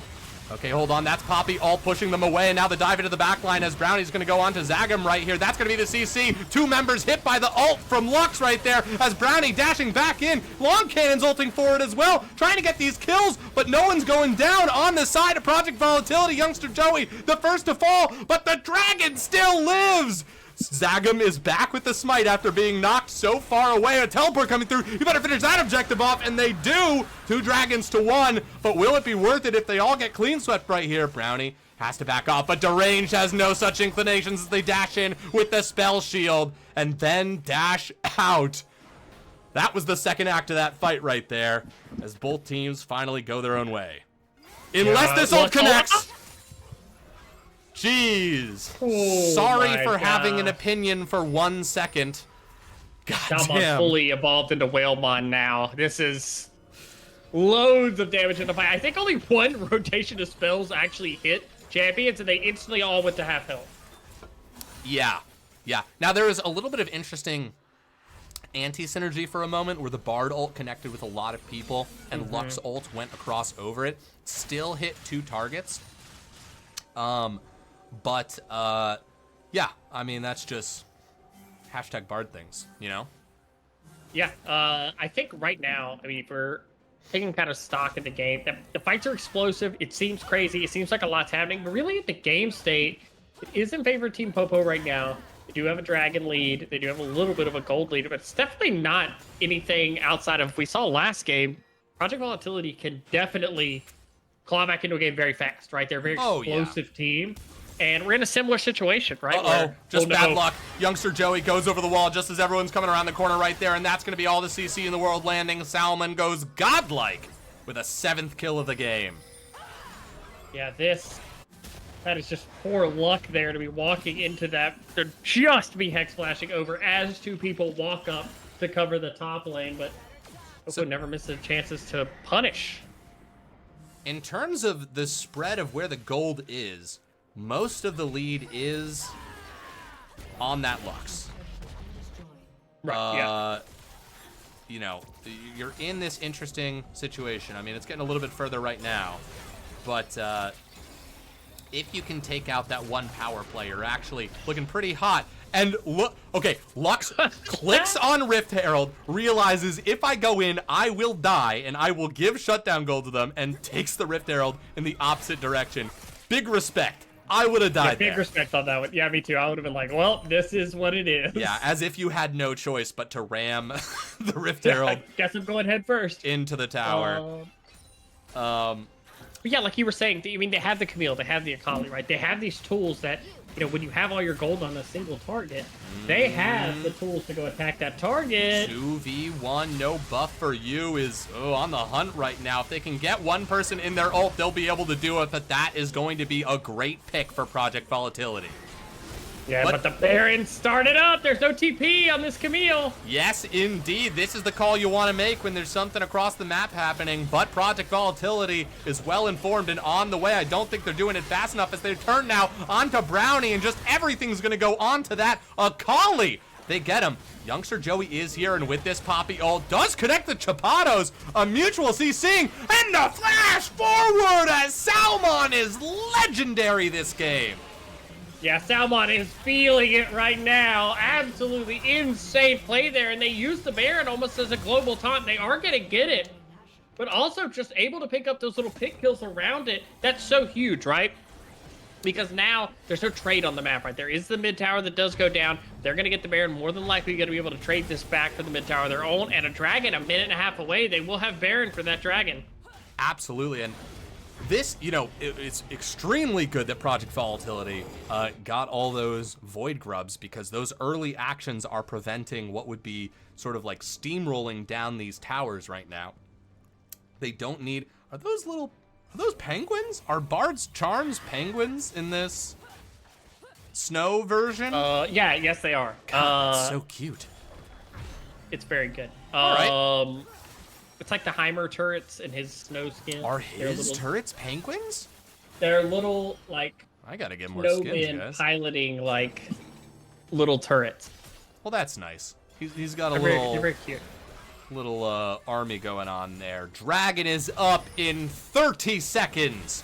30 seconds till we're certainly going to be having a team fight. We've got Urgot walking down Chapados, playing bodyguard right here. Salmon just landing them all over the place. Wait a second! Look at this! No catch and release for Team Popo. They absolutely reel in Youngster Joey right there. And no buff for you. Just says, hey, we can take this turret, Wow. And just in time for Dragon. Yeah, now the jungler on the map for this Dragon. And right now, if you get hit by a Lux Q or really any stun, for anyone, there's so many things that can be chained with that stun. No fear in the eyes of Team Popo right now. They can smell blood in the water of this 2-0, and they are pushing the pressure. Project Volatility's got to slow this game down somehow, find a way to just stall out and get some gold onto their carries here. They have the comp to deal with this, but they just need time. Yes, indeed. Yeah, we're only 23. God, this game has put years on my life. I did not think we were at 23 minutes. So much has happened. Deranged gonna get some damage up here in the top lane. Actually, just gonna get this tower, I think.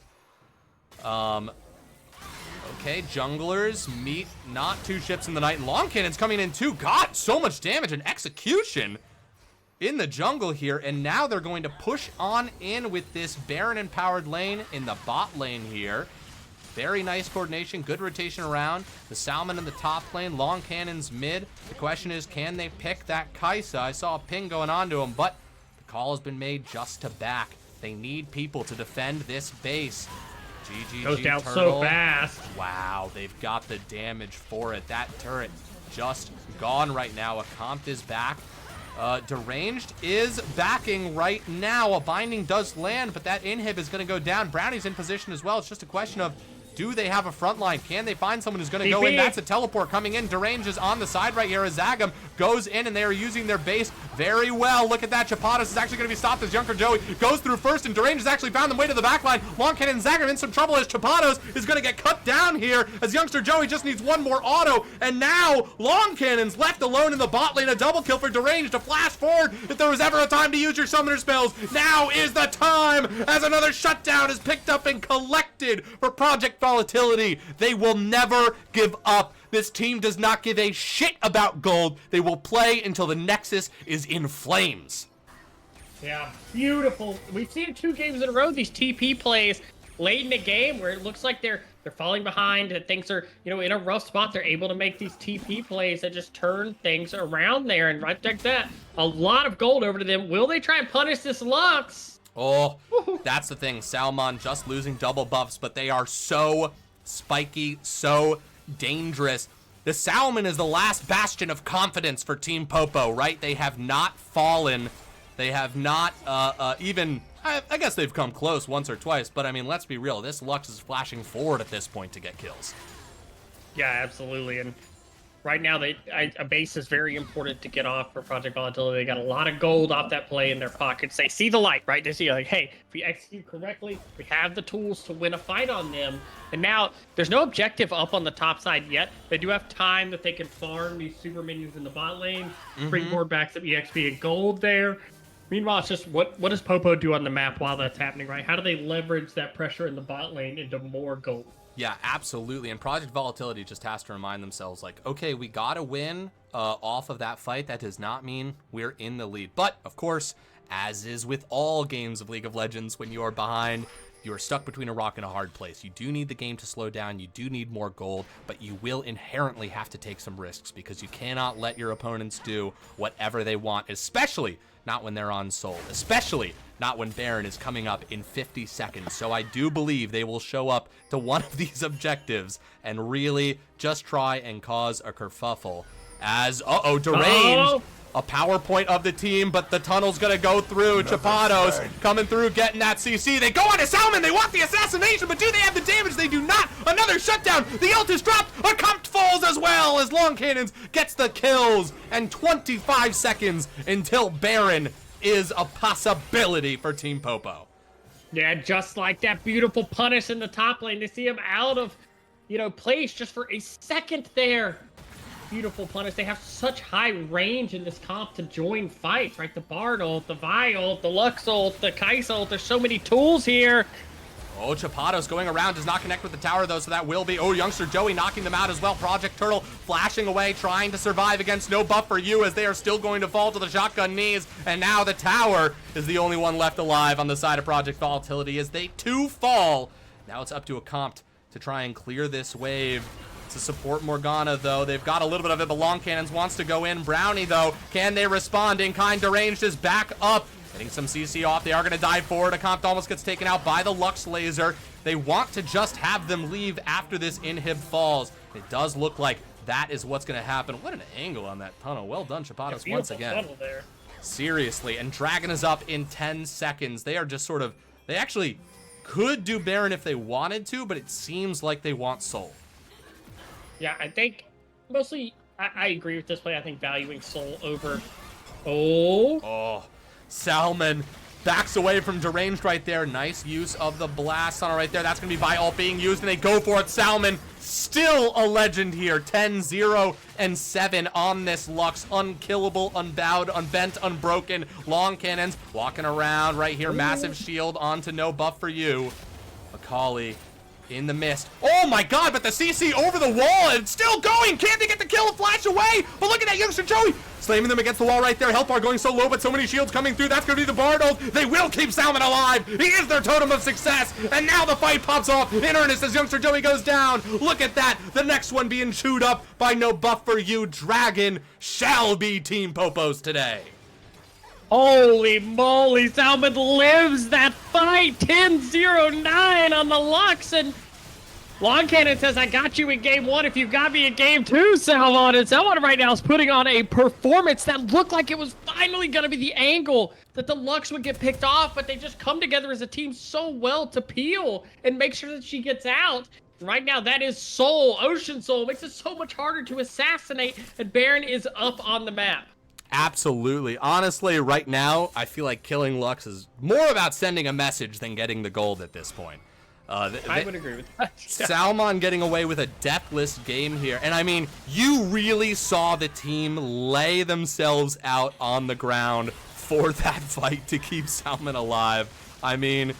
Okay, now it's Baron. Youngster Joey walking up, gets a ward in. Chapados is here. Salmon's coming. Zagam as well. They might have the damage. The CC does land. The Lux ult is up because of course it is. Why would it ever have a cooldown at all? But deranged. Keep your eyes on the left side of the screen. Deranged there in the tri-bush, thinking about doing something. Youngster Joey goes for the ult, but Chapados snags him with the Bard ult right there. The CC lands once again, and they will fall to Long Cannons. Cannons as Kai'Sa fires off some damage right there, and deranged will walk away. The time is not yet for the final stand for Project Volatility because they don't want it to be a final stand. They are desperately trying to find an angle out of this hole. Yeah, and I know we've harped on it this game, but 10-0-10 is Salmon on the Lux. 20 of 22 kills involving the Lux. Absolutely insane performance, but the base stands. There's always an opportunity. We've seen Project Volatility in these situations before turn games around. Can they do it here? The Bear and the Soul marching in. Look at Deranged. Look at Deranged on the back line. They want something to happen here. That will be 3 inhibs going down. Deranged has shown themselves. They go for the Salmon. They try and find and get him. There's the Camille ult. Everything's going on to them. They get it. They kill Salmon. No deathless game for them. Youngster Joey going quite low right there. Deranged still trying to find targets on long cannons right there. But long cannons will live. Great flash right there at Compt. Does live. GGG Turtle. Look at that. Holy shit. Chapados snagging them. And that's a double kill for long cannons. That is the rest of them falling right there. Turtle left alive, but they need health. And them not being there might as well mean they're not there. Sorry, not there at all as the Nexus explodes. Just saying the same thing over and over again because this game broke me. Team Popo is up 2-0 now in this best of 5. Yeah, Team Popo in form right now. Absolute crazy game out of them. What's crazy is what won them the first game is exact opposite of what won them the second game, right? Game 1, it was all about the Vayne, all about the bot lane, all about getting that ahead. In Game 2, Salmon takes the torch and says, okay, long cannons, you can take a rest in this game. I'm ready to compete. Seriously. Right now, if you're Project Volatility, you got to go back to the drawing board. I talked about this at the beginning of Game 1. When you lose a Game 1, do you go back to what you thought was a good read, what you thought was the right thing, or do you change up your strategy? Project Volatility, went back to what, was in Game 1, just saying, hey, maybe we don't want to change the champions. We want to, keep that strategy. We think it was just a gameplay issue. But it just feels like Team Popo has a read on this Poppy pick.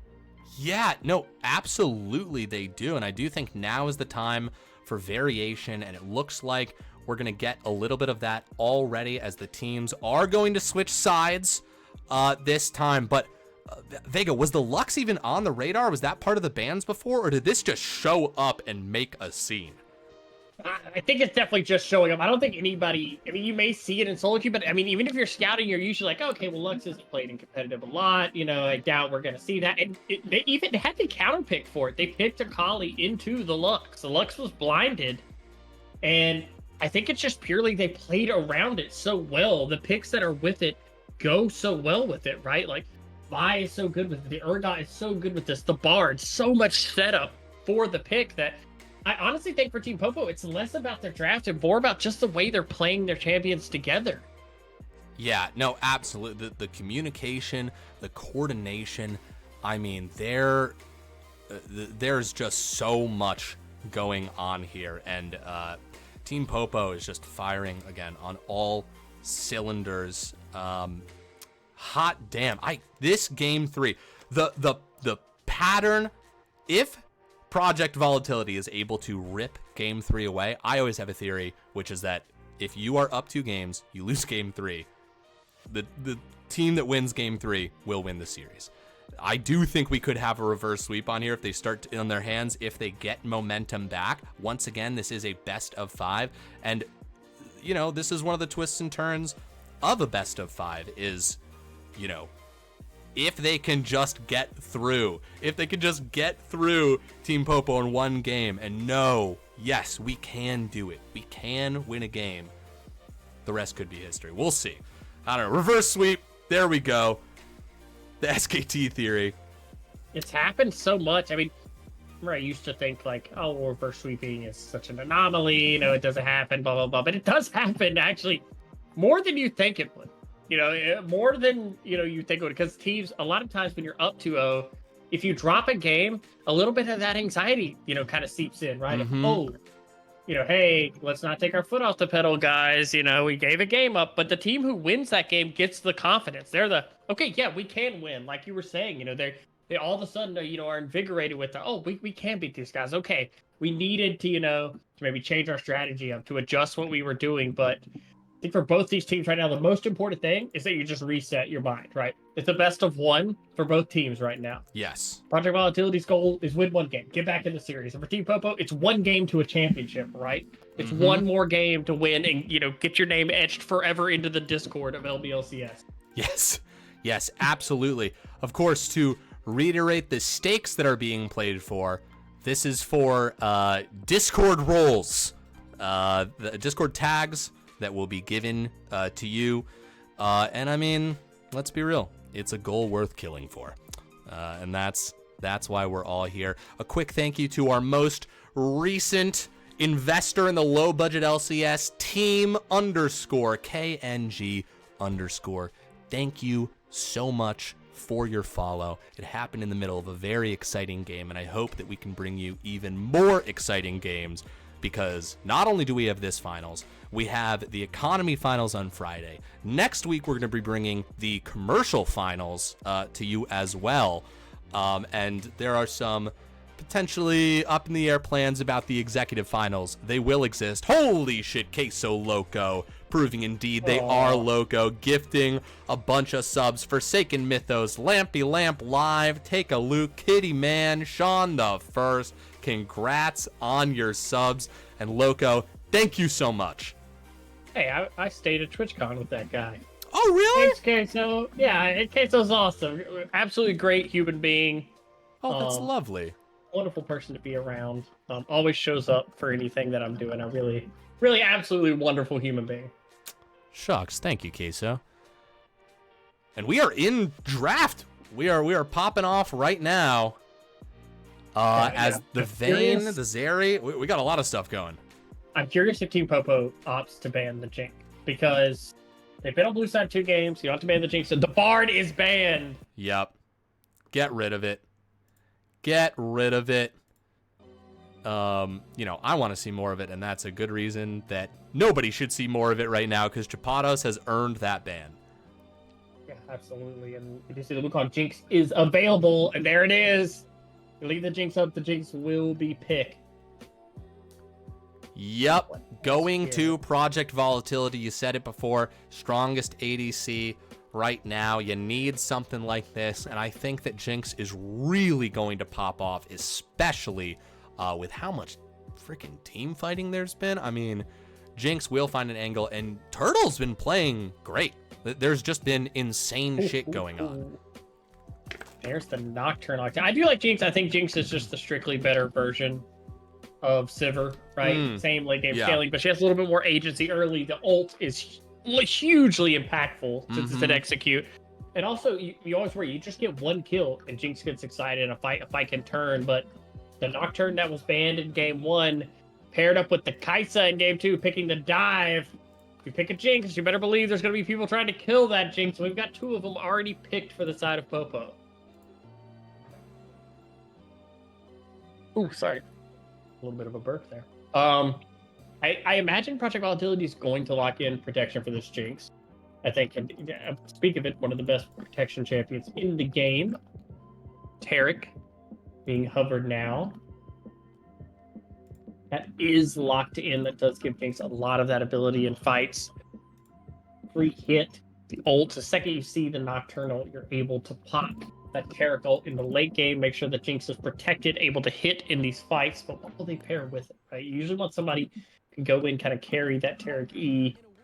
If something duels very well, it's going to be Nocturne. Farms very well, clears very well, able to get around the map. And Volibear, a lot of dive ability in this comp. Taric ult, Volibear ult, a lot of tools here. If you get an advantage anywhere, to be able to punish very quickly. First time in the series, also, Project Volatility has not locked in the Camille in the first 3. Yeah, absolutely. Potentially thinking about something else. I don't know what is what they've got up their sleeves here for Deranged, but they have been a key player this entire series. The Nautilus being locked in. We have 2 totally different comps here. Yeah. Team Popo is all about going in, and Project Volatility is all about saying, please go in on us, let us step back. I'm curious as to what the solo laners will be for Team Popo's comp. That really is, because the bottom 3, this is, your ideal kind of Nocturne Kai'Sa setup right here. Nautilus extremely good for setting up Kai'Sa. Nocturne wants somebody who's going to kind of pile in with them. Very good with Nautilus, but I wonder what the other 2 picks will be, right? On the other side, I mean, there's so much dive ability in that comp, right? You have Volibear ult, you have the Taric ult, you have the Jinx ult. so many tools there to add in. I wonder, will Popo ban the Camille, or are they okay with it? Yeah, I don't, and they've been able to weather the storm every game so far, and sometimes that can give you a false sense of security, but they are more afraid of the Fiora, they're more afraid of the Aurelia. These are bans against Deranged, but the Camille is still on the table. So they're blinding one of their solo lanes here. Mm-hmm. I'm curious at which it is. Salmon has not seemed to really mind blinding the mid lane. Mm-hmm. So I'm curious if they'll pick something up like that here. Lux is up. Yeah, Lux is up, and also not terrible with Nautilus Nocturne. You know, there's a lot of whoever they're diving on. Lux can kind of lay the ult over that. Yeah, and there it is. Yeah, there it is. The Lux again. Yeah, why not, right? Yeah, I like it. You know, if you ever get to the Jinx, also Lux Laser is extremely fast, so before Terracolt can really channel and get that ult off and that invulnerability, Lux can, 100-0 a champion if fed very easily. We all saw it. You know, we were here last game. Yes, indeed. That will mean a blind top lane for Project Volatility here. What will they pick for Deranged? It's gonna be, I'm just trying to think. It could be a Camille. It could be a Camille, but they're clearly thinking about it, right? Like, honestly, Camille's not bad at all here. I don't think Camille is awful here. Yeah, you might get bored. Sometimes you just want to play something else, which I think is underrated. Players getting bored with champions. Gnar? Ooh, the Gnar. That was not on my bingo card. Not at all. Not at all. Gnar. Gnar. Gnar pick. We've got a Gnar in the top lane. Question is, who is going to be staring at them from across the lane? Who's the counter pick here for the top lane? We've seen kind of throughout this series, no buff for you has been able to pick against the Kled. Oh, I like that. I love that. Yeah. Okay. I absolutely love that gauntleting tone down. Double Yordle top lane. You know, let's see who is a superior Yordle in the 1v1. Okay. Well, let's first give the good people at home. I saw you clamoring for it. Here you go. Don't worry, guys. Team Popo fans, you're getting your Schmeckles. And I will start a new prediction as I have been forced to move graphics around and change headers of scenes. I must now change these to copy, paste, Team Popo. All right. The doors of the casino are open. Please come and gamble responsibly. Yeah, I know where my money is going. I don't even need to see the odds. Oh, I love it. Do you want to share with the good folks at home, or do you want to wait till the timer's up? No, I'll share. If a team is up 2-0, you gotta bet the under. You gotta bet the under. That the other. Okay, hold on. Actually, hold on. I may have to break my rule because before I can even click the button. you sort of have like superseding commands, responsibility, which is fiduciary responsibility. Yeah, for investors. You always want the high to the investors of Vega Corpse. Yeah. I they trust me with their money to make more money. Right, of course. God, I wish. I really do wish that we could give I wish that we could give Schmeckles 2 accounts. Because I think we could do some really fun things with that. And I do wish that they're do I have this right? Yes, they're on the right side. And I finally put the coriander beers up in the right place. So now Team Popo officially has their 2 wins. Beautiful. God, I wish we could have a Twitch account that did have people who were investing Schmeckles in it and there could be a return. That'd be fun. But that doesn't exist, and that's okay. Yeah. I'm excited for this game. I think this probably the most balanced draft we've had, where both teams have a clear way of what they want to play the game. I mean, the game one draft was pretty close, but I wasn't in love with the Sivir Poppy early picks. This game, like, I totally agree with the Jinx into the Karak Volibear. I think those are very good picks. I like Victor into this comp. There's a chance Victor gets outranged and poked out early in the game. We kind of like Victor against Nocturne Kled, because when they, dive in on you, you just put that gravity well down and you say, okay, you guys got to stand on that side of the well while we're going to kill Nocturne on this side of the well. Right. While on the other side, I just like we're all piling in, It's like they say, clowns, they hunt in packs. They're pack carnivores. And everybody's getting in the car on the side of Team Popo, you know what I mean? Oh God. Except for Lux, you'll be watching from afar. That's so unsettling. Accurate, but they're pack hunters. Now I'm just gonna quote Kabas here. Taric value goes up with every Popo pick. Kabas putting a lot of weight on that Taric. Yeah, I agree with that. Yeah, Taric could be very insane in this game. Pack parties. Oh God, terrifying. Now.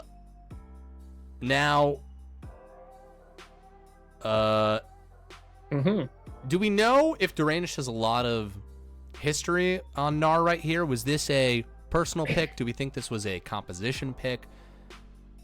I mean, Deranged kind of plays pretty much all of the, like, split push top laners. I can't say Gnar was something that jumped out when I looked at the stats. They've only got 7 games on it, but it is a 71% win rate. They are 5-2 on it. That's solo queue stats. But so definitely not new to the champion. I think most people, when they think Deranged, think of like Jace, Fiora, Camille, Aatrox, these type of champions. But sometimes Gnar is just the type of champion you want, because one thing that those champions lack, all those carries we talked about right there are their melee carries, right?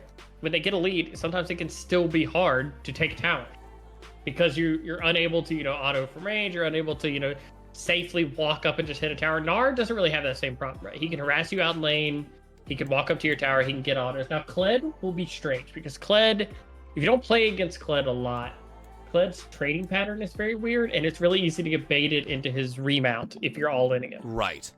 Yes, definitely something you've got to track. And also, two things. One, not a lot of time left to bet. If you want, the casino's still open.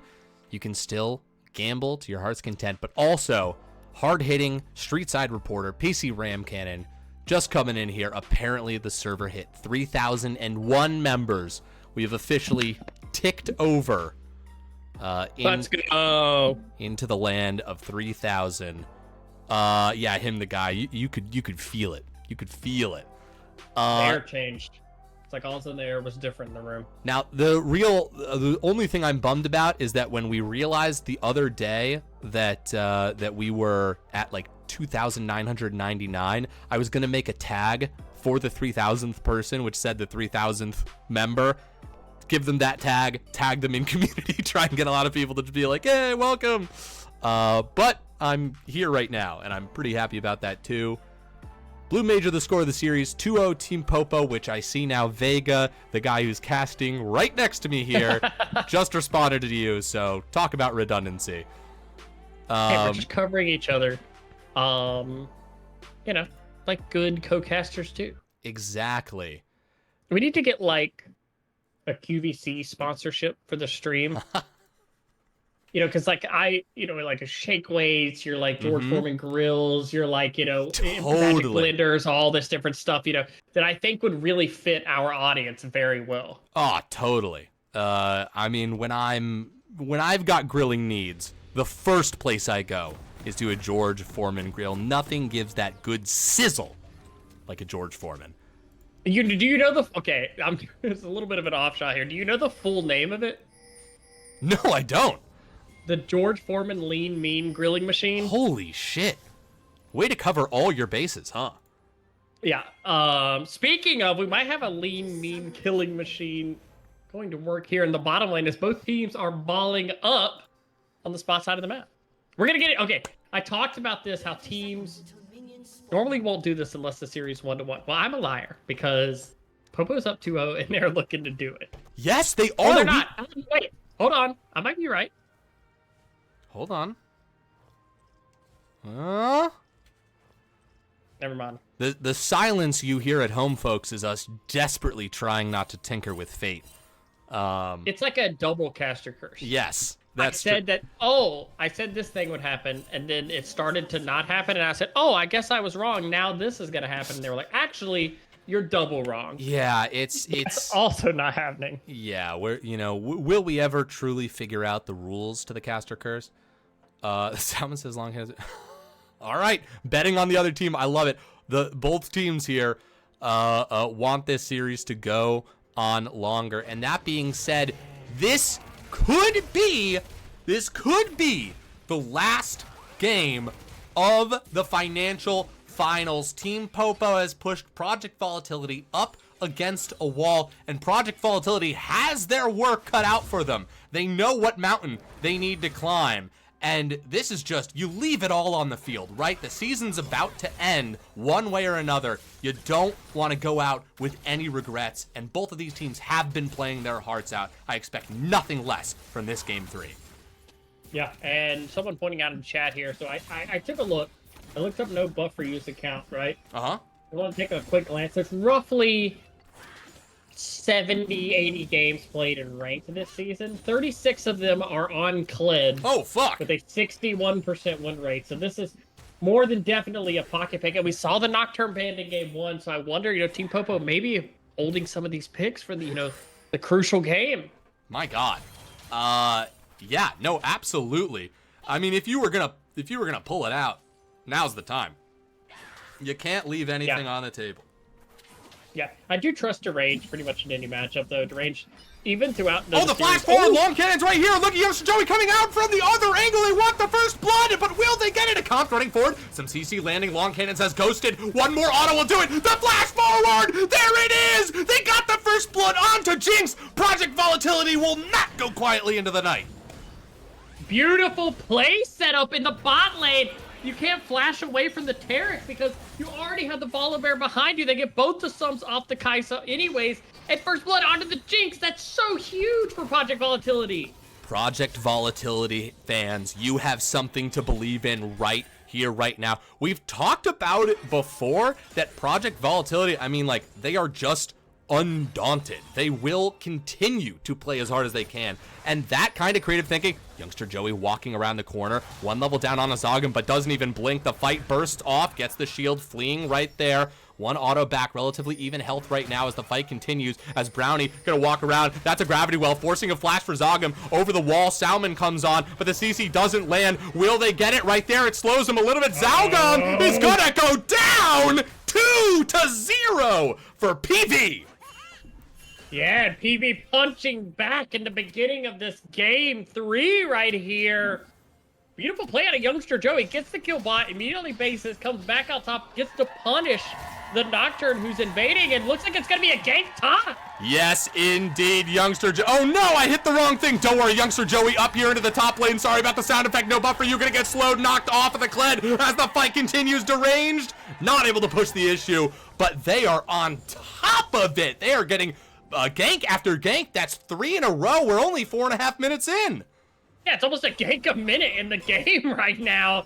And beautiful job from Youngster Joey. Last game, definitely, a game don't want to forget. And it looks like, Goldfish memory on it. Lands, That's how you Chapados lands it with the hook right there. Gravity Well gonna get a little bit of a stun. Brownie makes it back to tower safely. Look at Youngster Joey.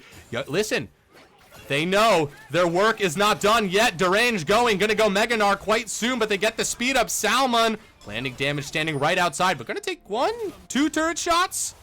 Ooh. They'll be fine. No buff for you.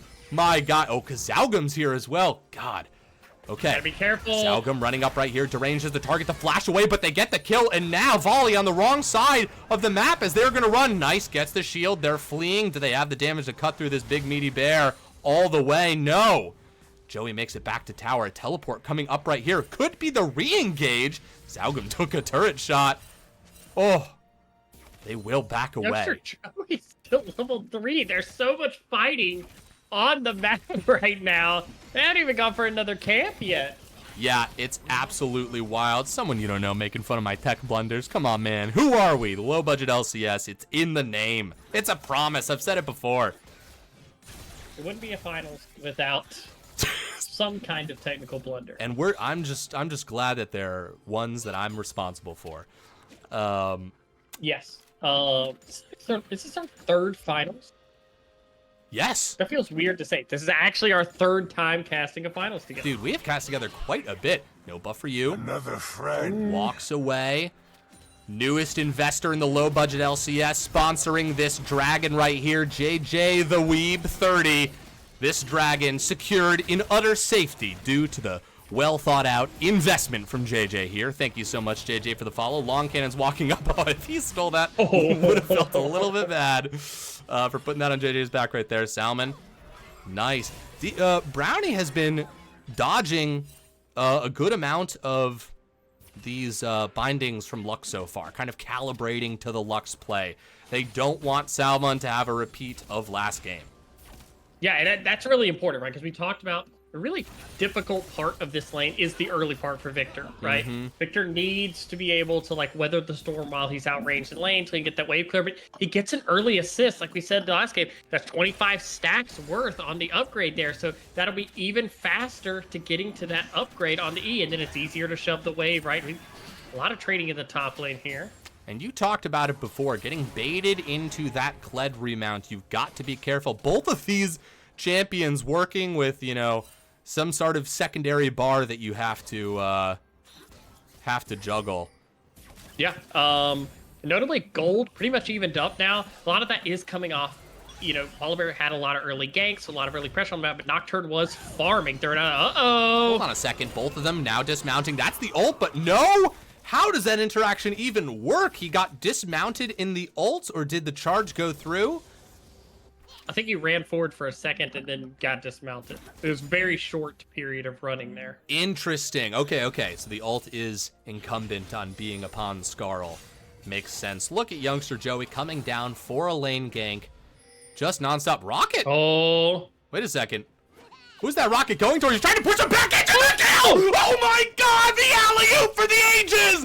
As Turtle absolutely stuffs it in from the bot lane. That was incredible as Deranged forces him back under tower. And now they are set up right here as the ult goes off. Youngster Joey waiting. The lights go out. But who's the real nightmare? It's the monster! The bear! Volley Bear in the woods comes out, takes Zagam out. The counter punch is incredible as Turtle is now excited. Project Volatility has been waiting for everything. The flash forward from a comp. Salmon flashing in, flashing away. I'm gonna lose my voice, but I don't give a fuck. A comp getting out of there.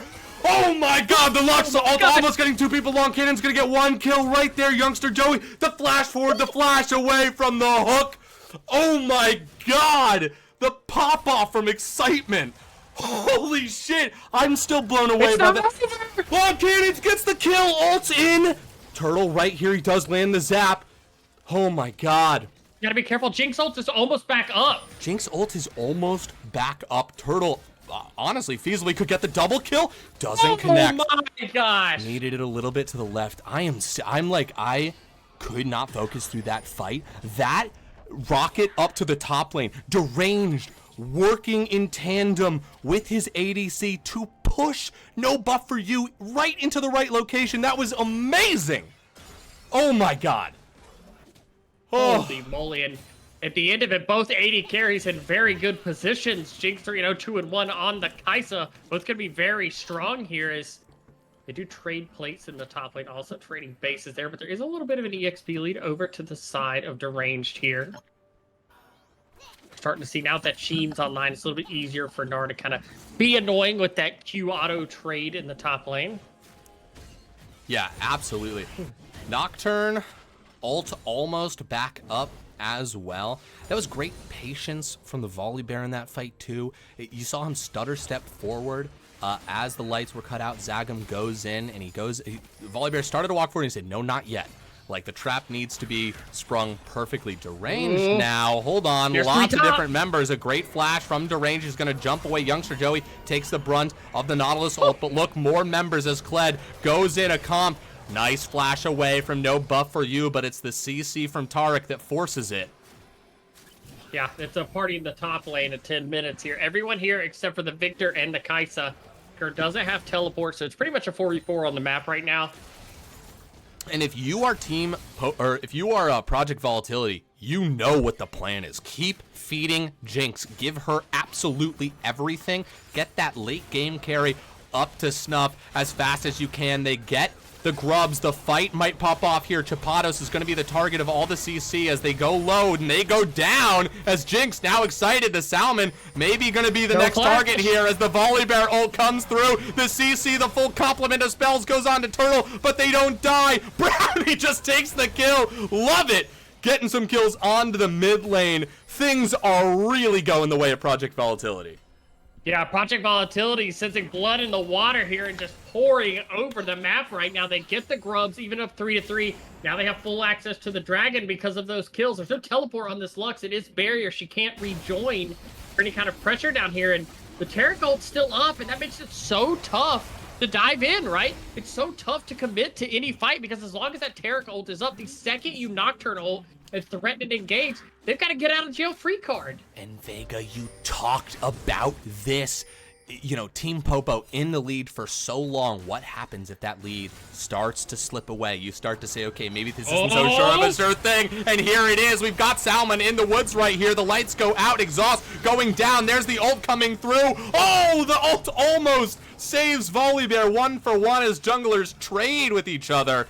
But let's talk about differences from game 1 to game 2. Salmon, not unkillable this game, has gone down. They've already broken the pattern.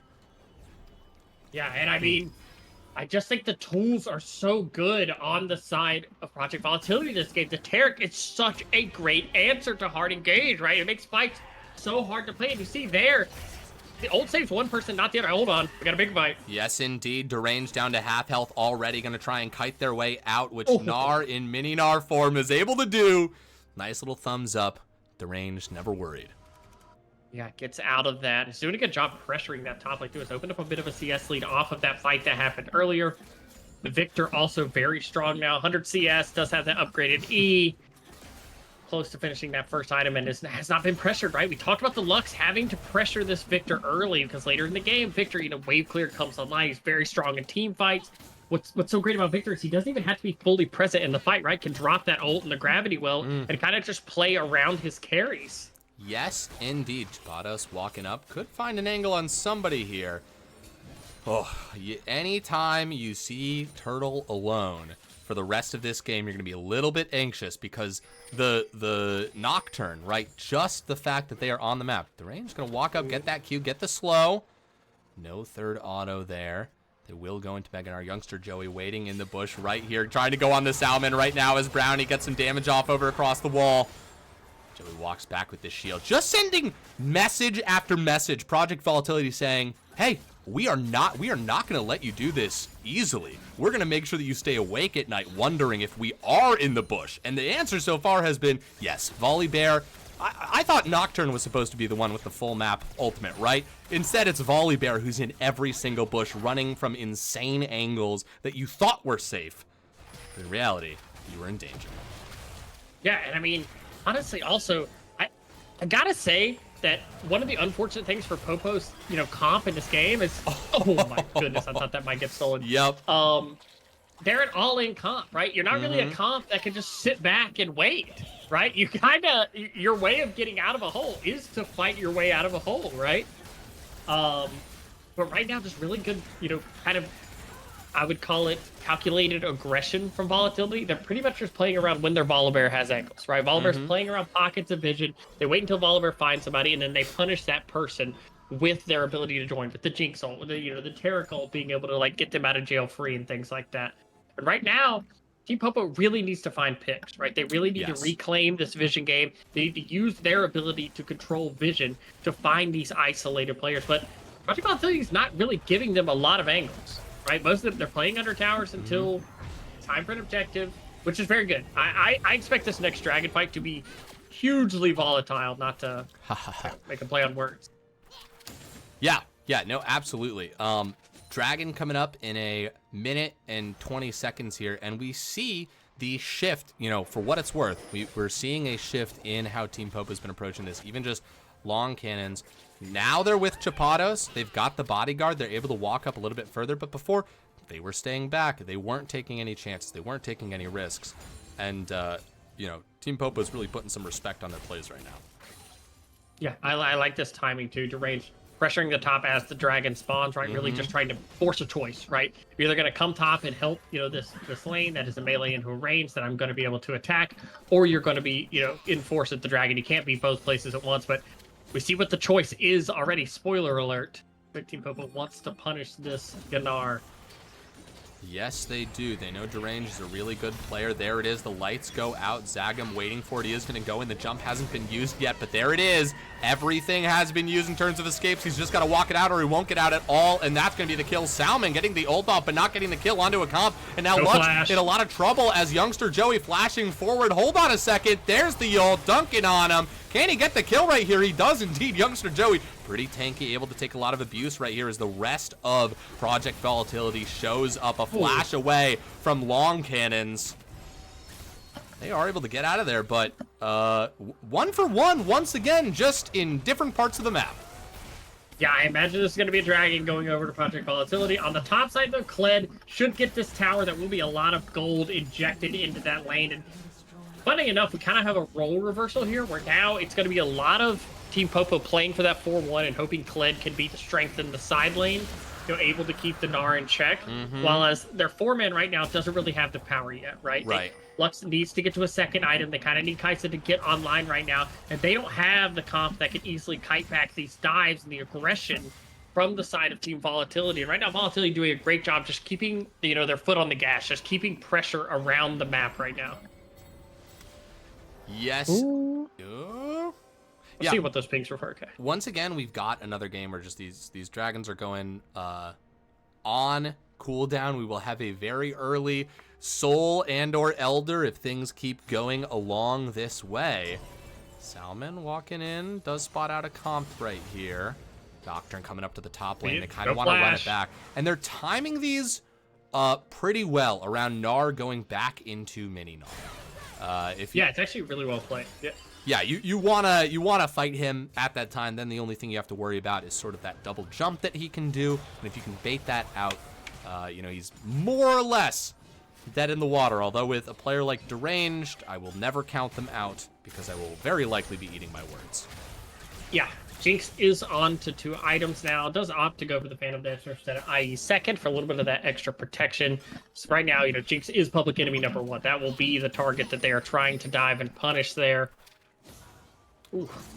Look at, okay, Deranged jumping in here. Do they have the damage to kill this Kled? They're weaving the autos in. They've certainly got the CC. There's another Q. They do knock them down. That's going to be the ult into the wall. They're really going for this on the edge of turret range, trying to do the alley-oop once again. Oh, dude! I did not think Deranged was going to get there, but they absolutely did.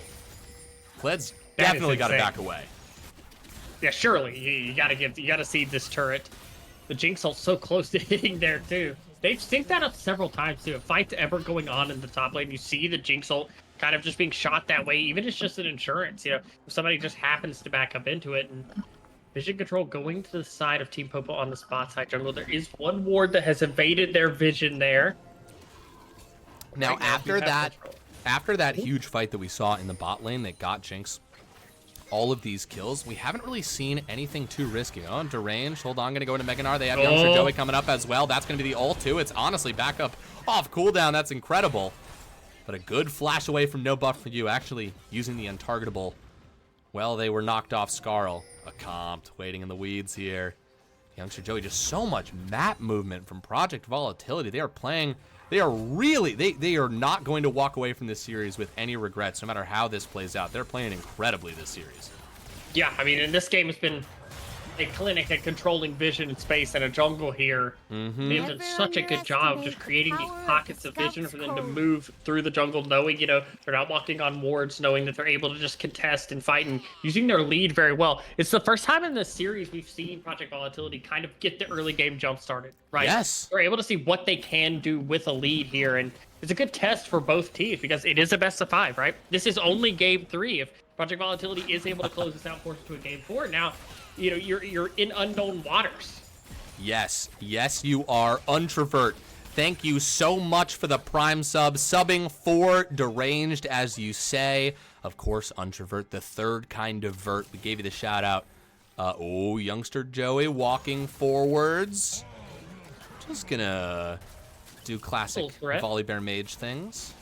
If you saw a bear, if you were standing on your front porch and a bear walked out of the woods and threw lightning at you, you'd be pretty terrified. I would run away. I would run away as fast as my little legs could carry me. Just gonna channel the rest of that back. Baron is open. No vision on it for either side. Both teams have the opportunity right now of the Baron for soul trade. Obviously, that displays a little bit better on the side of Project Volatility right now. It's totally fine to give one Cloud Drake over in exchange for a Baron at this point in the game if they can get that map state set up. And they have pretty good vision control. So that it's not crazy to think that they could do that. The worry you always have is that Nocturne and Kled can join a fight very fast. But Terracold's so good for that, right? If you're set up on an objective, it is so hard to want to dive in to a team with that. Sorry, I was sneezing. You're fine. I think there's a sound for that. Oh yeah, there's a Discord sound. Somebody recorded my sneeze one day. It's loud and weird, like everything else about me. It's a good one. It has big Mario vibes. Okay, lights go out right away, pulling the trigger, and there we go. Tarek ult in response. Chapados dropping the ult as well. Everything being done to protect Turtle. Will they be able to get out of this? Health bar going so low, and they find their man. They find the target right now. Deranged still fighting too. 2 for nothing right now as things are going the way of Team Popo. Salmon gets an ult off across the bow. Zagam going quite low, but look at that Nard ult. Massive from Deranged right there as the fight still going on. A triple kill, and the reversal of that fight was wild. I did not think Project Volatility was going to win that after Jinx got picked. Me either. I thought that fight was a huge win for the side of Team Popo, but that Gnar ult into the victory on the wall, holy moly, the damage, and they're going to get the soul off this. There's no TPs on the side of Team Popo. This is a big solo lane performance in that fight. Deranged, we kind of questioned the Gnar in the draft. We're like, are they known for it? Is this something they play a lot? Well, I'll tell you what, that looked pretty comfortable on the Gnar right there. Yeah, absolutely. Yeah, that was a massive ultimate right there. Key, Deranged, always been showing up for his team, but showing up once again in that team fight. So massive. I think I saw, no, never mind. Thought I saw a ping on the Baron. That's just a ward that's in there. But Baron is on the table. They've got the soul. They've gotten everything so far. Just short of 6 Void Grubs.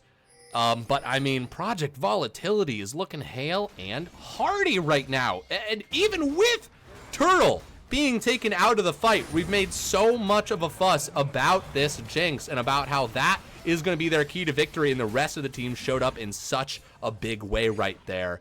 Honestly, Turtle lived for a lot longer than I thought they were going to live. Yeah, and now we do see the Baron is started up. Now, it is important to note that Jinx did expend both sums in that fight. They don't have that same thing. And I don't believe, if I'm looking at it correctly, that Terracold is quite back up yet. Yes. No, Terracold is not back up yet, and they pull off appropriately. Now is not the time to coin flip something like this. However, youngster Joey speeding into the mid lane right there. Such a scary Baron. Chapados is on a ward. Brownie walking around the side here. Let's see. Was that a Kled ult I heard? Yes, indeed it was, as it goes bot lane to try and stop Deranged from taking this tower, but to no avail. He takes it, and now they're going to duel each other for a hot second. He drops the ult because he's about to go out of Mega Gnar form, and the Baron pops off. Who's got teleport, huh? Just Deranged. He's running away trying to get distance. As Kled, if he's able to teleport up, Kled will not be able to participate in this, but they pull off. There is a lot of poke on Team Popo. That Kaisa and the Lux, standing in that pit, the Terracold's great for the all-in, but poke from Lux actually can be very annoying on objectives like that. Yes, they can be. Chapados, that ward in that bush right there has done so much work, finally being cleared. Youngster Joey just rushing forward. And, the whole wax on, wax off thing at Baron is exactly what you want to do. You want to get cooldowns out of your opponent. You want to waste time. That 1v1 in the bot lane, I see he's gone Mega Gnar once again. Now they're back on to this Baron. Third time might be the charm.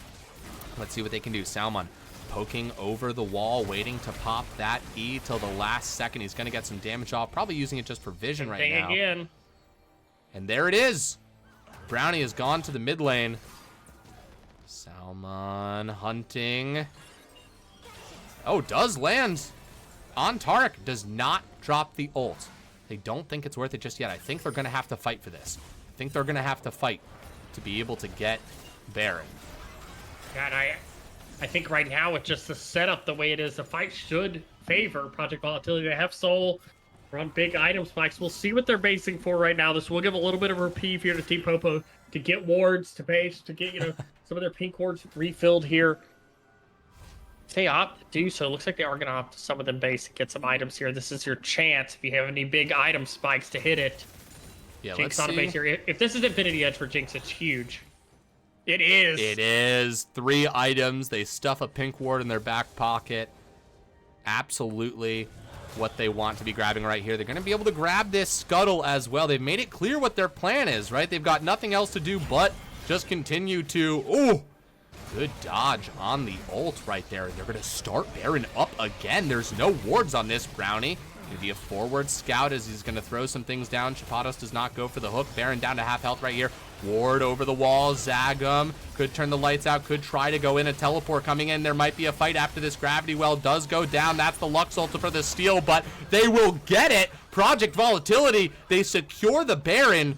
Deranged goes over the wall. They're playing this by the book, and this is exactly why they rinsed and repeated 3, 4 times. They had to have the perfect angle, and they were able to find it, but let's see how this fight plays out. Lights go out. Pledol coming in. Tarek ult being popped as well. It's got to connect. Brownie. Look at Turtle on the backline. Salmon looking low. The teleport coming in. Zagum looking low, too. Someone's got to fall. There's the excited Jinx, and Long Cannon's going to be next, actually diving into the back line, trying to find a kill, but they go down even with the flash.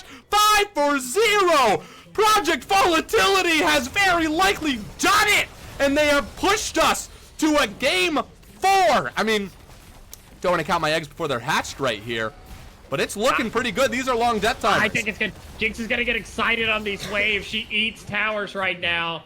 What's only also, they do have Follow Bear ult. Yeah, there it is. Yeah, they there it is. Towers off. That's what you want. Ladies and gentlemen, oh my goodness. Game 4, here we come. Yeah, now, the biggest thing that's going to come out of this game is the side selection goes back to Team Popo. Yes. They can, if they choose to select the blue side, the Jinx pick becomes that much more weird, right? It becomes another situation where you're, oh, that's one ban. Volatility might have to do. Now, I'm obviously getting ahead right now, but in a mental space, if you're Project Volatility right now, that feels great. Not only did you win, it was a convincing win. Yes. You played from beginning to end an extremely good game. Gnar had the most damage in the game.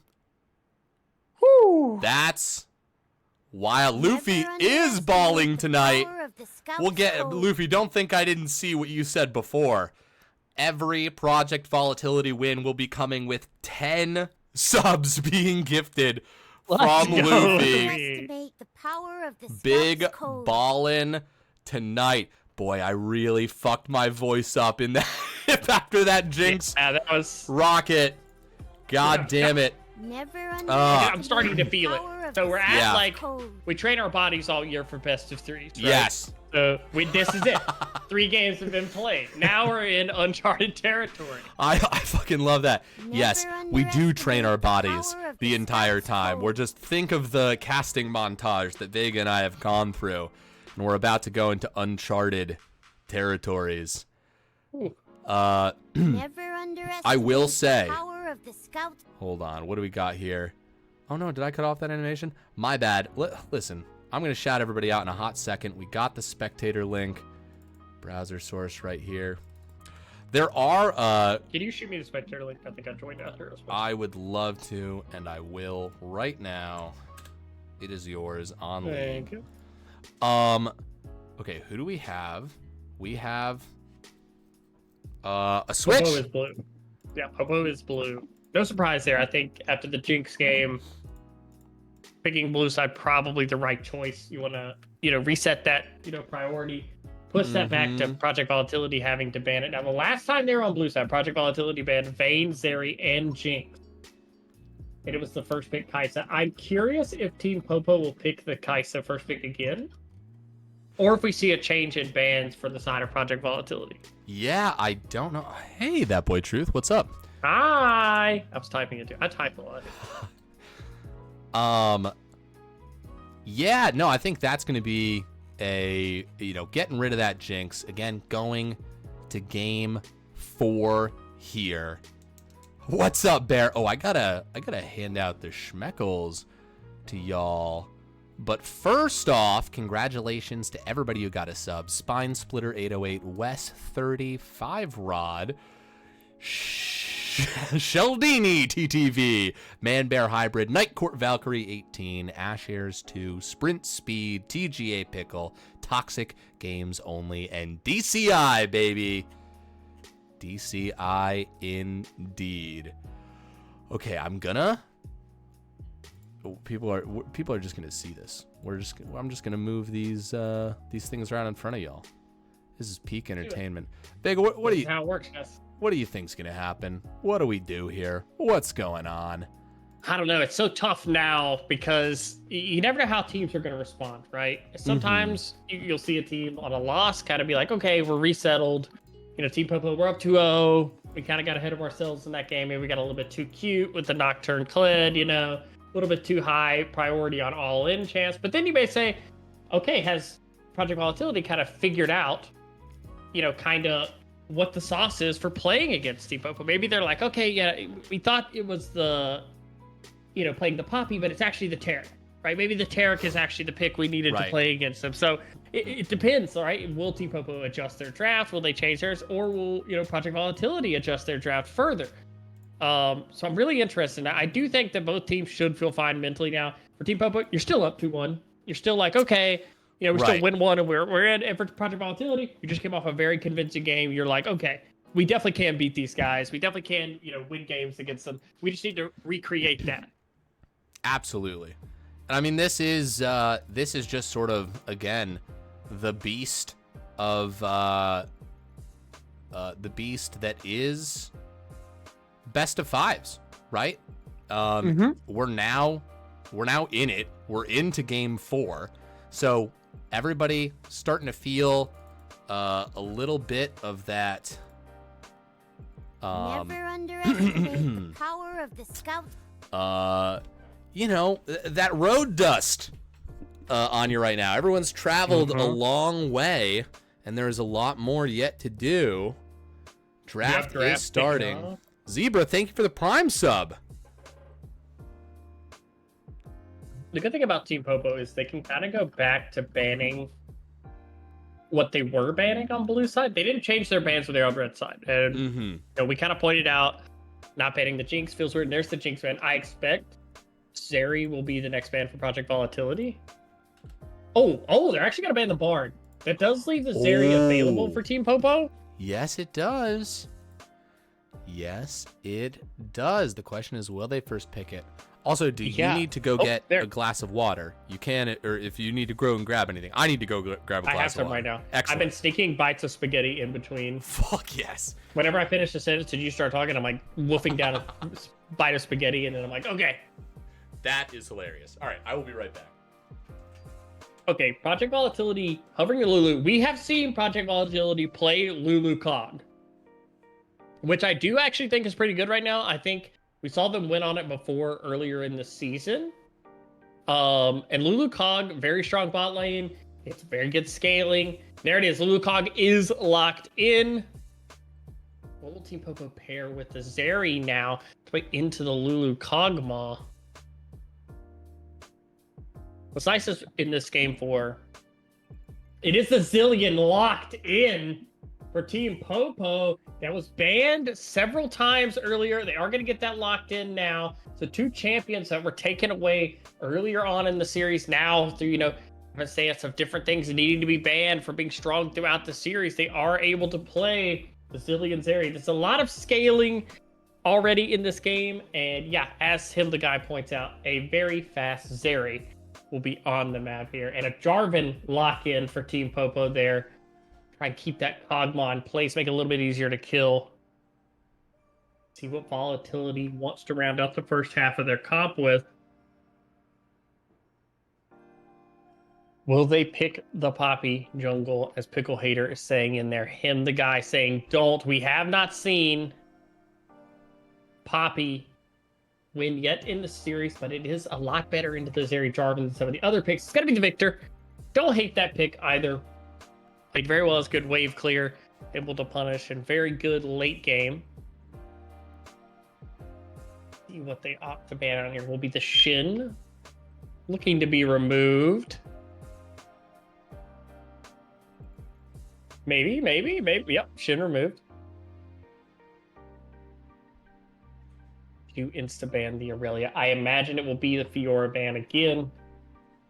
Seemed like they really didn't like those two top laners. Really don't like playing against them top. You know, those two split pushers. Welcome back. Thank you. I am so happy to be back. We got a spicy one. Oh, shit. Oh, we totally fucking do. Oh, I love that Kog'Maw. Yeah, did we get the Zillion through on the other side? Oh, I love this. This is... You've been the Nautilus, yeah. This is so delicious. Okay. Okay, truly delicious. Truly excellent. Jarvan, too. We got the Zeri. Oh, I love this. We're getting a big spread of champs coming in on this. Well, let's get the Volibear. The Volibear worked out so well. Yeah, I really like it. It's very active. It looked like Gumshoe was just on comfort on it, right? Able to make plays around the map, able to be proactive on the map, whereas the Poppy, a lot of times, it absolutely can be proactive, but it's better when they pick things that are good into it. Now, like, the Volibear is a little more active. You can get more ganks off a little bit easier. The Braum Hover for the side of Team Popo would be very good here, I think. Good partner with Zeri also. Mm-hmm. See what they want to round out this comp with. That does mean Zillion is mid. The Mordekaiser! Oh, shit. I could be wrong, but I'm pretty sure this is new Mord that you cannot get out of the ult with QSS anymore. Oh! Okay. Next level shit. Could be wrong. Blind Mordekaiser. What is Deranged about to play? This is the first time in the series Deranged will have counter pick, I believe. And it is the Camille, the return to the Camille. Thank you, that boy truth. I couldn't remember if that patch was out yet or that was still rumored. But yeah, you cannot get out with QSS or anything like that anymore from Mordekaiser. It is a 100%. You are going into the basement. Wow. Wow. Another Camille game. And of course, we've been through another draft phase. That means that I must pay out Schmeckles to Project Volatility fans because they won last game, right? Yes. They did. Of course. Okay. All right. We both turned the key, and now the Schmeckles can be released. Starter prediction. Excellent. Game 4. On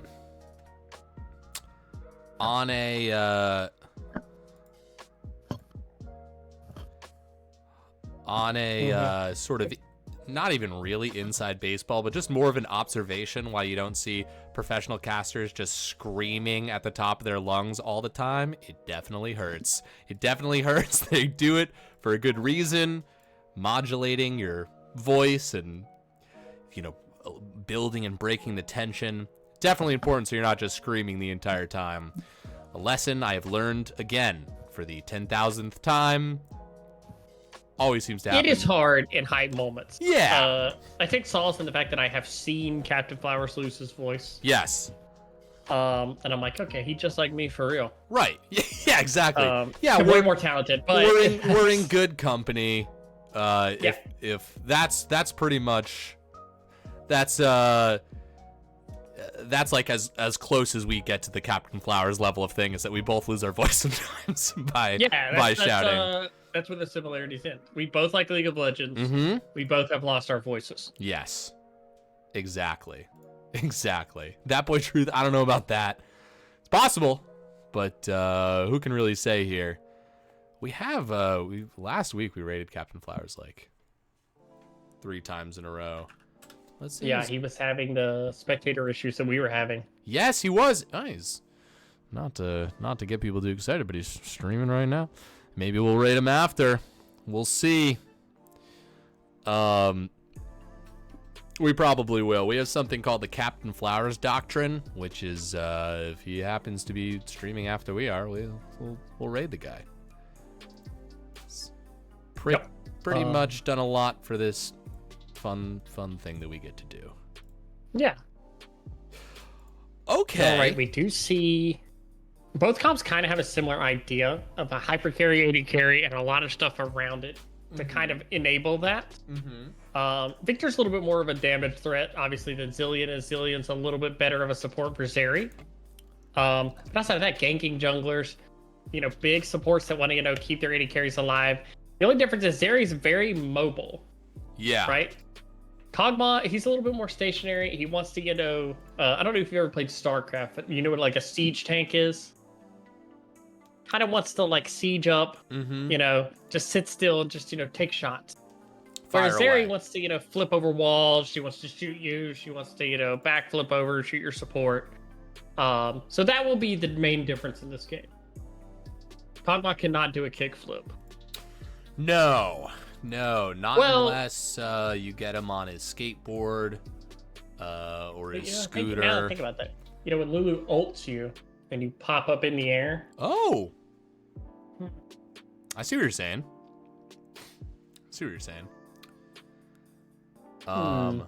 Possible. Luffy says they're playing SC2. What's that? What video game is that? StarCraft 2. Oh shit. StarCraft never got me into its talons. I sort of missed that boat, but I've heard that was my first esports esports love. Beautiful. Enthralled in StarCraft 2 back in the days, so I made the jump to League. Oh my god, I'm sorry. We have almost 200,000 schmeckles bet on this. There's a lot on the line. Couple minutes left to bet here. If anyone wants to get us over 200,000, that'd be pretty, right? Yeah, we're 7,000. We're 6,000 schmeckles away in total. But hot damn. I think Project Volatility totally has a composition that can pull this off. Definitely. There's definitely a world where, we've seen the Camille become a problem before. Mordekaiser is not Shin. It's not the same global threat. The Victor last game, we saw when we thought the Jinx dying was going to be the end of the fight, the Victor was able to do a lot, provide a lot of damage. And obviously we know Lulu Cog, if left unabated, can, rip through the front lines of teams. It's no surprise to anyone seeing a Jarvan go in and get 3 or 4 autoed by a Lulu Cog. Right. But both comps are it's so similar, right? Of kind of what they want to do, right? They'd like to have their top laner get ahead and have a threat. They'd like their AD carry to get fed and play around their AD carry. 100. I was going to say, I think the X factor is going to be the mid lane in this game. Yeah, I'm excited to see this this mysterious Zillion that's been banned. So much. We did break 200,000, roughly 230,000 is what I think I saw the numbers get up to, and Memer Sticks used their life savings, took out a loan to bet on Project Volatility. If they lose, they're homeless. There's so much riding on this game, and honestly, this is just a game of League of Legends. I'm concerned about Memer Sticks. Memer Sticks has become the protagonist of this story. We must protect them. We have to get to a game 5, otherwise Memer Sticks is in a lot of trouble. Stay safe out there. Memer Sticks, if you need a small loan, I can always help. Yeah, we can help you out. This is we would never want the casino to go too hard. Oh, all right. How are you feeling, Vega? How are you feeling coming into this game? I'm doing all right. Surprisingly enough, game 4, I'm locked in right now. Oh, by the way, stream did die. Discord stream, not the actual Twitch stream. Okay. Sorry, good. I wanted to give you a little heart attack for a second. No. You're good. It's okay. Here we go. Yeah. By the way, stream is dead. The stream is dead. It's been dead for 40 minutes. We haven't been talking to anybody. I don't want to interrupt you. so polite. So polite. Okay. Right. Game 4. Game. Winner go home for Project Volatility here.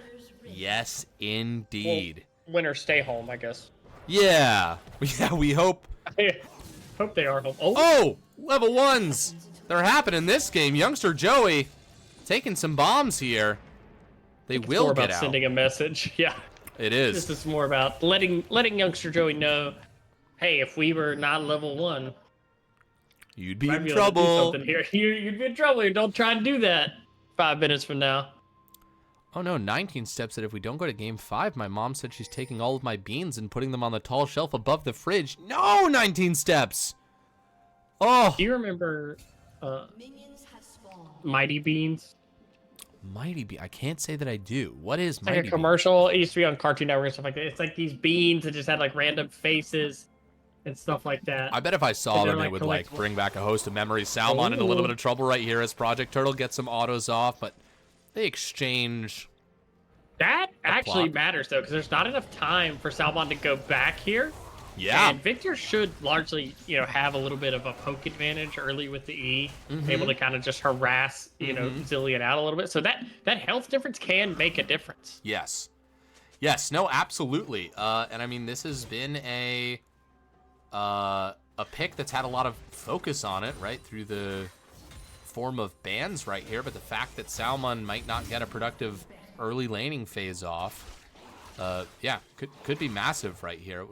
As we get into the laning phase, we will see how all of this plays out. So many storylines have built themselves throughout this series. Oh, Deranged, no buff for you.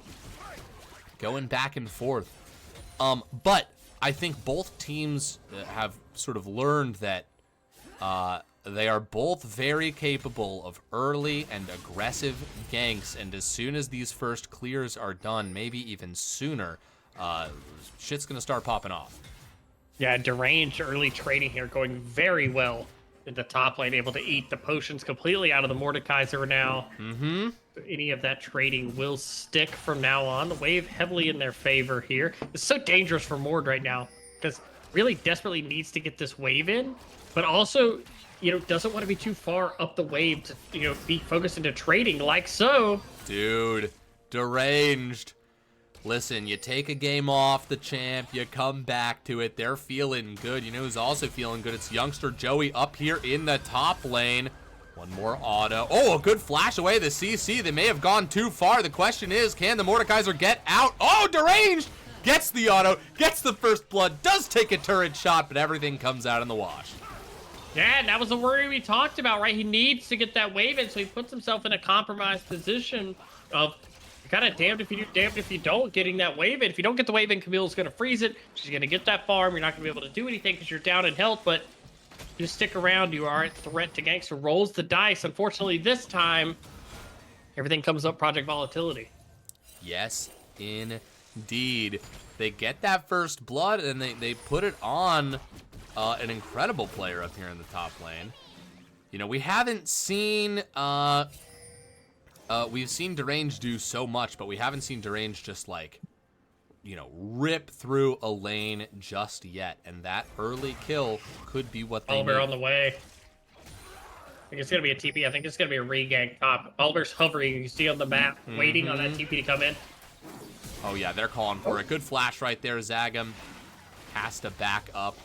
Long Cannons get some damage over the wall. No buff for you. Does not have flashes. Now they bring everything down. They've got the ignite too. They save the jump, and there it is. A kill apiece. Top and jungler looking out for each other as they start to put this Mordekaiser behind.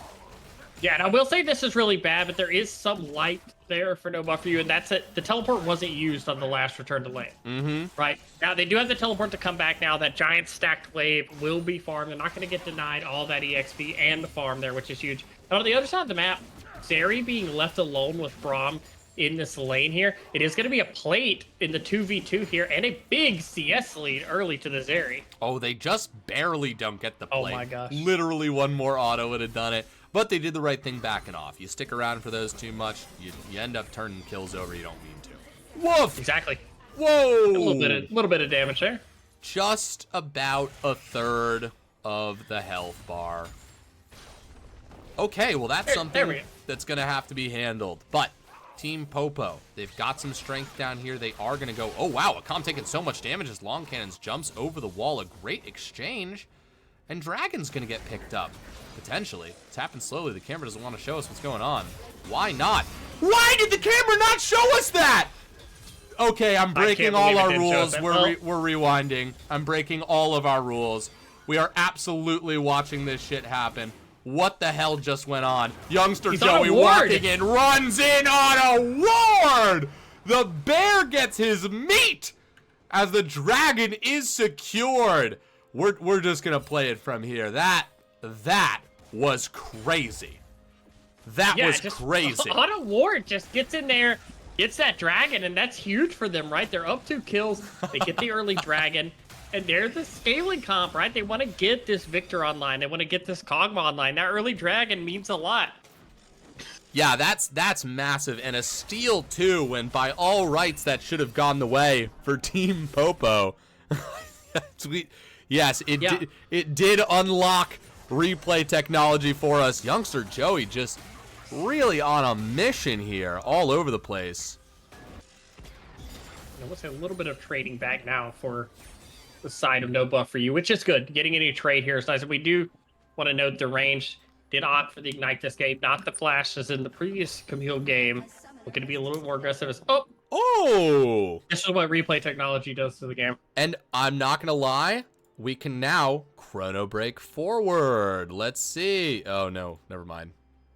Never mind. It's pretty much where it's going to be. You tried. It was worth a shot. Yeah, I thought that was going to be a big old reveal. Yes, once we pass the threshold of Schmeckles, it does unlock replay technology. Thank you, everyone. Yes, of course. Thank you all.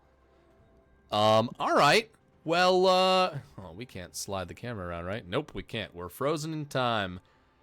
Let's observe the state of the game, and let's toggle the only thing we can, gold. How do we think everybody's doing here?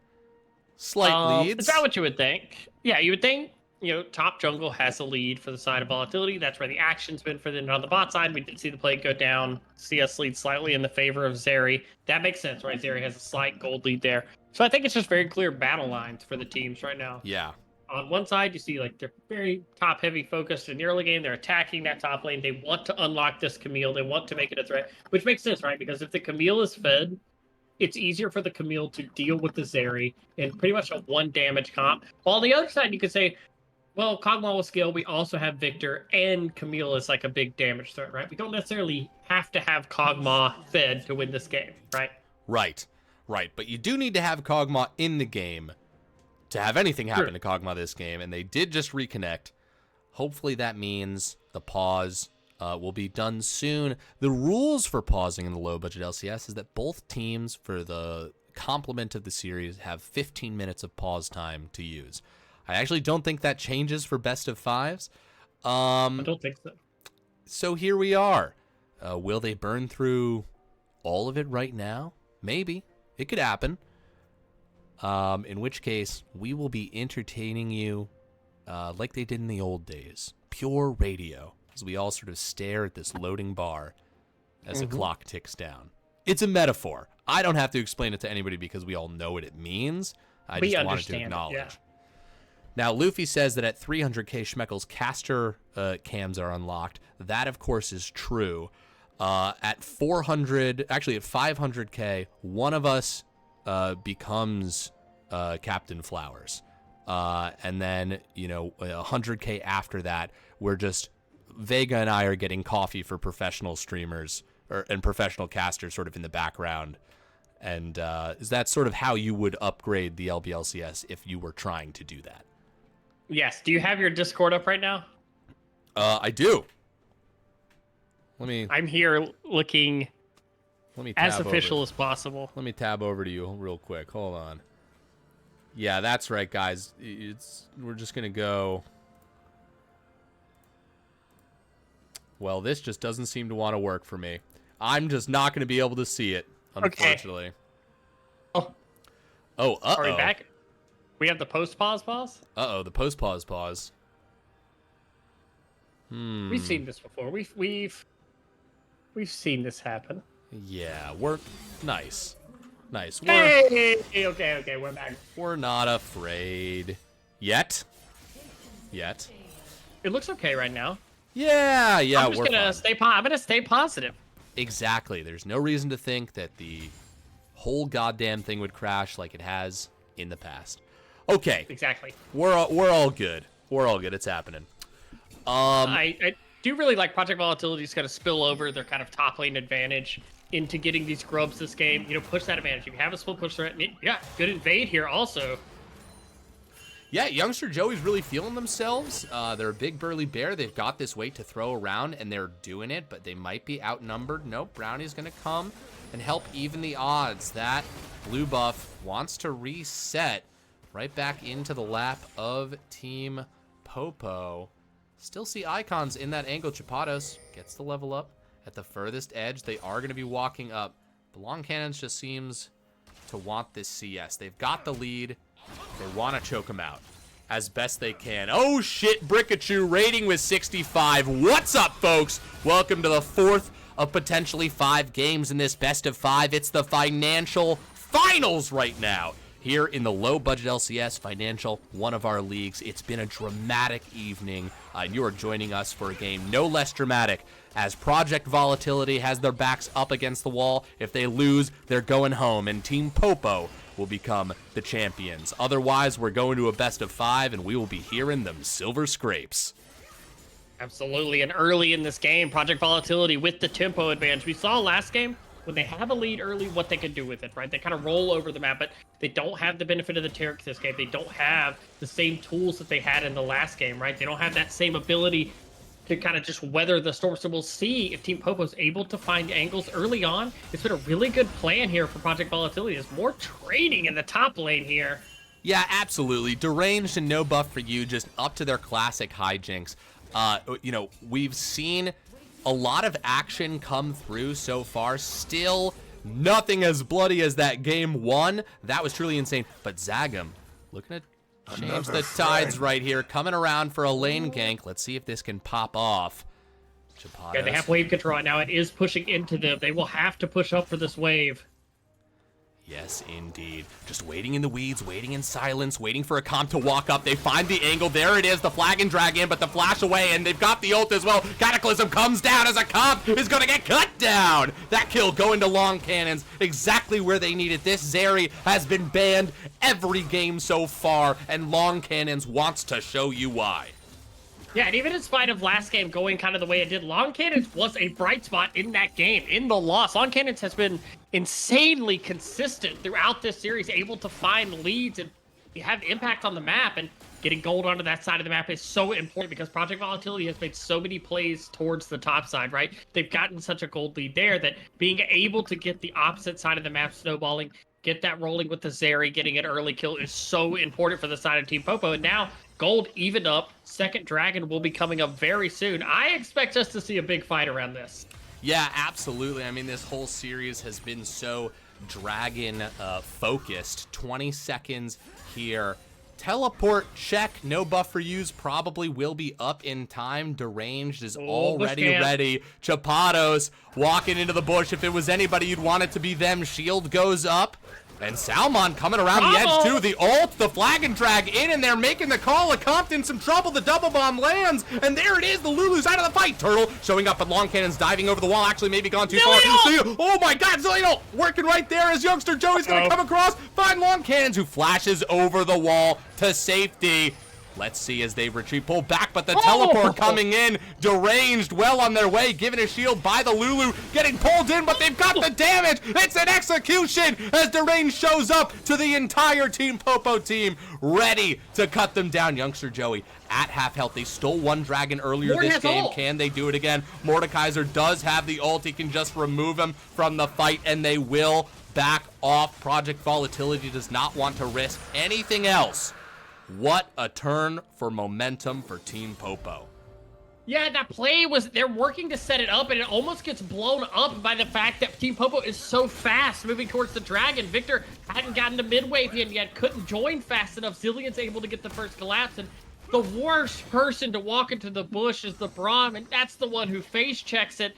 He's able to throw the ult up the shield, doesn't take much damage, and then you're just stuck in a rock and a hard place. You're only a Volibear and a Lulu there. You don't have the damage to burst out a Braum at this stage of the game. No, absolutely not. And everyone really trying to stay cool, calm, and collected here. They're gonna get the Void Grubs 3-3. Nobody's getting those extra little grublings marching down the lane right here. They're tied 1-1 in Dragons as well. A slight gold difference. These are the two teams that we've seen be equal all through this series. They've just been, pound for pound able to punch back against each other. And now, Project Volatility, they've got to take their fate into their own hands. They've got to make something happen here, even if that simply is just like, all right, we're betting on the Kog'Maw. Keep this boy alive. Keep putting money in his pocket. Yep, absolutely. And now Zeri fully online here, has the completed first item already at 12 minutes. Extremely strong, and you got to question, what does Project Volatility do, right? Did they go back to what was working early in the game? Did they try to opt into playing to punish this top lane, playing to keep this Camille ahead? Or do they say, hey, we've got to kind of staunch the bleeding in the bot lane right now? Zeri very strong, she can get out of control very fast. The problem is, it is very hard to attack a Zeri Braum. Yes, yes. Yes, indeed it is. I mean, that Zeri is so slippery. Chibatos standing on a ward, doesn't know it just yet. A little bit of vision clearing going on right here. They're going to go on to a comp right now. The double bomb long cannon's well on their way, and they get it. Another kill going to this Zeri. I've seen this movie before. Long cannon's getting strong early in the game. Very good carry player. Very good at using that lead. We see the attack on the bot lane. Kog'Maw going to be forced off the wave and the tower. Not going to be able to even collect this farm right now. Yeah, has to stay back by that second bush, doing the responsible thing. That's where you've got to be in this situation. No buff for you. Really going for it. Look at this. A comp gonna spot out some people. Drops the ward. A little suspicious. They know something is up on a comp. The target once again. The Cataclysm onto him. Oh, Long Cannon's not able to make that connection with the walls of the Cataclysm, but still they will get the double kill. And we have seen Long Cannons pop off before. That game one on that vein is etched into my mind, and we've got them on a similarly skillful champ right now. They're backing with a lot of gold. Yeah, and it's unfortunately for, the side of Team Volatility, it's not like Zeri doesn't scale well and you can just say, oh, it's okay, it's an early game champion. This is a champion, has a Braum at the wings, has a Zillion protecting it also, and now almost on that second item. Right now, I think you have to play towards the Camille. You have to play towards your top side as much as possible. Yes. But Mordekaiser's such a hard champion to gank also because the ult forces a 1v1, right? Mm-hmm. The Mord can say, oh, if you're coming here, no, you're not. I'm taking it into my private, quarters. Yes. I'm not hanging out with both of you. Yeah, interdimensional warfare. Mordekaiser's got it. Volibear doing a little bit of counter jungling right here. But he might get spotted out, and he should probably be worried about a collapse from Zeri and Zillion. Let's see, some damage, some slows the flag and drag, but a great ult goes unstoppable. And now Project GGG Turtle is here. They could fight front to back right here. They've got comps here. They've got the shield. They're actually going to carry him out. There was a potential that they could turn that. God, deranged. Yeah, they do get the flash off of Zillion there. It's a pretty nice trade there, but deranged trading top lane. That's actually no buff for you. Trading pretty well in this. Mm-hmm. Yes, indeed. Getting that shield, getting those heals back. 45 seconds till this next dragon shows up. They're still believing in the Kog'Maw, but he just hasn't gotten that much farm in the last little bit. He needs items to come online, right? Nothing crazy here, but the fact that this is happening right as Dragon is spawning, Kog'Maw just might not be able to show up to this fight reasonably. Yeah, also, we've seen me and you actually have casted almost an exactly same game before. We casted Project Volatility in one of the last regular season games where they played Lulu Khan. The Kog'Maw got down heavily in the early game and then just kind of held on to 3 items in the mid game and then turned into a monster. So there is, you know, a script for this. There is, you know, we've seen this happen before. Will be a second Dragon over to the side of Team Popo. Good job pouncing on that while they can. Question is, what can be traded on the other side? Looks like Rift Herald will be started up, but they've already rotated up most of their team. They have indeed, and this Rift Herald going out to the Blue Otter League, raiding us.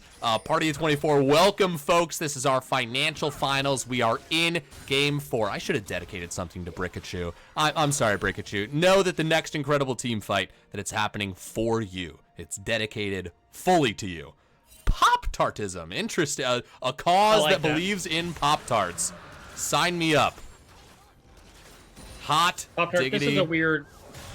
Oh, sound like an engage on here. Totally distracted. All right, this one's for Brikachu as Long Cannons drops the ult right there, just trying to get youngster Joey off their back. Chapato showing up, throwing Qs all over the place. Salmon down to half health. They will back up. This is all over the Rift Herald. This is the apple of both teams' eyes as everyone started to roam in and out of that pit before, but it does look like Project Volatility, oh, might back up. Boy, Caster Curse is real as youngster Joey starts to sweep that bush. But no, indeed, Rift Herald will go over to Team Popo. What lane do we think we're throwing this down? Vega. I'm gonna assume mid lane. Cracking the mid lane always #1 priority, but I actually think that's an okay play for Project Volatility. I don't think they really ever had a way of contesting the Rift Herald with the current game state, but the more they stall and make that reset, the more time there is for this, right? The more time there is for Deranged to stay in the bot lane, get this solo tower gold, get the lead they need, try to just buy time for this Kog'Maw and these other champions to come online here. Because right now, yep, there's the Rift Herald into the mid lane there. Try and get as much of that gold as they can onto the Zeri, that local gold for taking the tower.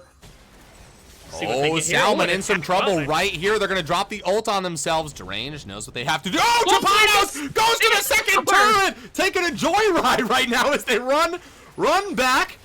Nice, good drifting skills here.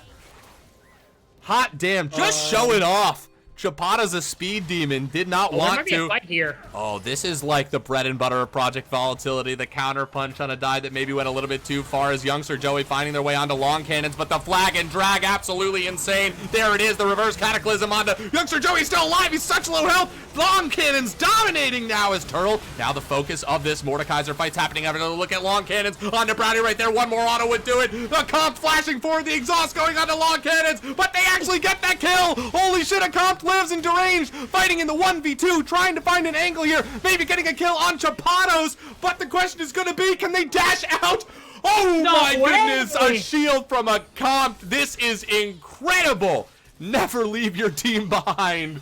I cannot believe that they got out of that. Was that a 3 for 2? That had to have been a 3 for 3. That was a long fight. Wait a second. It's not done. It's Act 2. Intermission has concluded as Deranged goes back in and tells Mordekaiser that they cannot stick around for too long. They are in danger. Have to run away. That is massive for the side of Project Volatility. This game was starting to spiral a little bit, but they get the shutdown on the Zeri. They get a couple other really important kills there, and most importantly, they were able to do all that without Deranged TP. They were able to just collapse on that fight. They still have that side lane pressure there. Kog'Maw also picks up a kill and some assists. That's an item finish there, but no good deed goes unpunished. Zeri is 2 items now, working on a 3rd with the gold that she got off that base. Truly, but what confidence from Project Volatility. I love it. You need to be able to pull the trigger on opportunities like that. And yes, Long Cannons was a huge problem. It finally took a comp to get some revenge right there, getting all that shutdown gold. But they were able to handle them. Deranged, oh my god, just going into the 1v1. I mean, this is the Deranged of your nightmares, folks. He burns the ult and runs away like it was nothing. Pulls the teleport as well, and potentially a fight here in the mid lane. Long Cannons is the target that has to be gotten rid of. Zagam here as well. There's going to be the Braum ult. Everything onto youngster Joey and Lulu doing their best to keep him alive. But there is so much damage coming out of this Zeri. It is absolutely has been banned all series for a reason. 8-1-1 as Baron gets started up. Victor is here over the walls. Baron getting close to half health right here as Deranged showing up. Going on to Chapados just says, hey, I'll actually just take the guy out of the fight. And the fight is on right here as Long Cannon's kiting. We're doing a really good job of it as Deranged gets taken down. And no buff for you. I believe, are they in the other interdimensional zone? I can't tell. I don't know how the stream shows that. Salmon, low health, but is able to get away. And the return, the counter punch from Victor. He gets the kill. Huge. Brownie taking the Jarvan out of the fight there is absolutely massive. Baron is not on the table for anyone.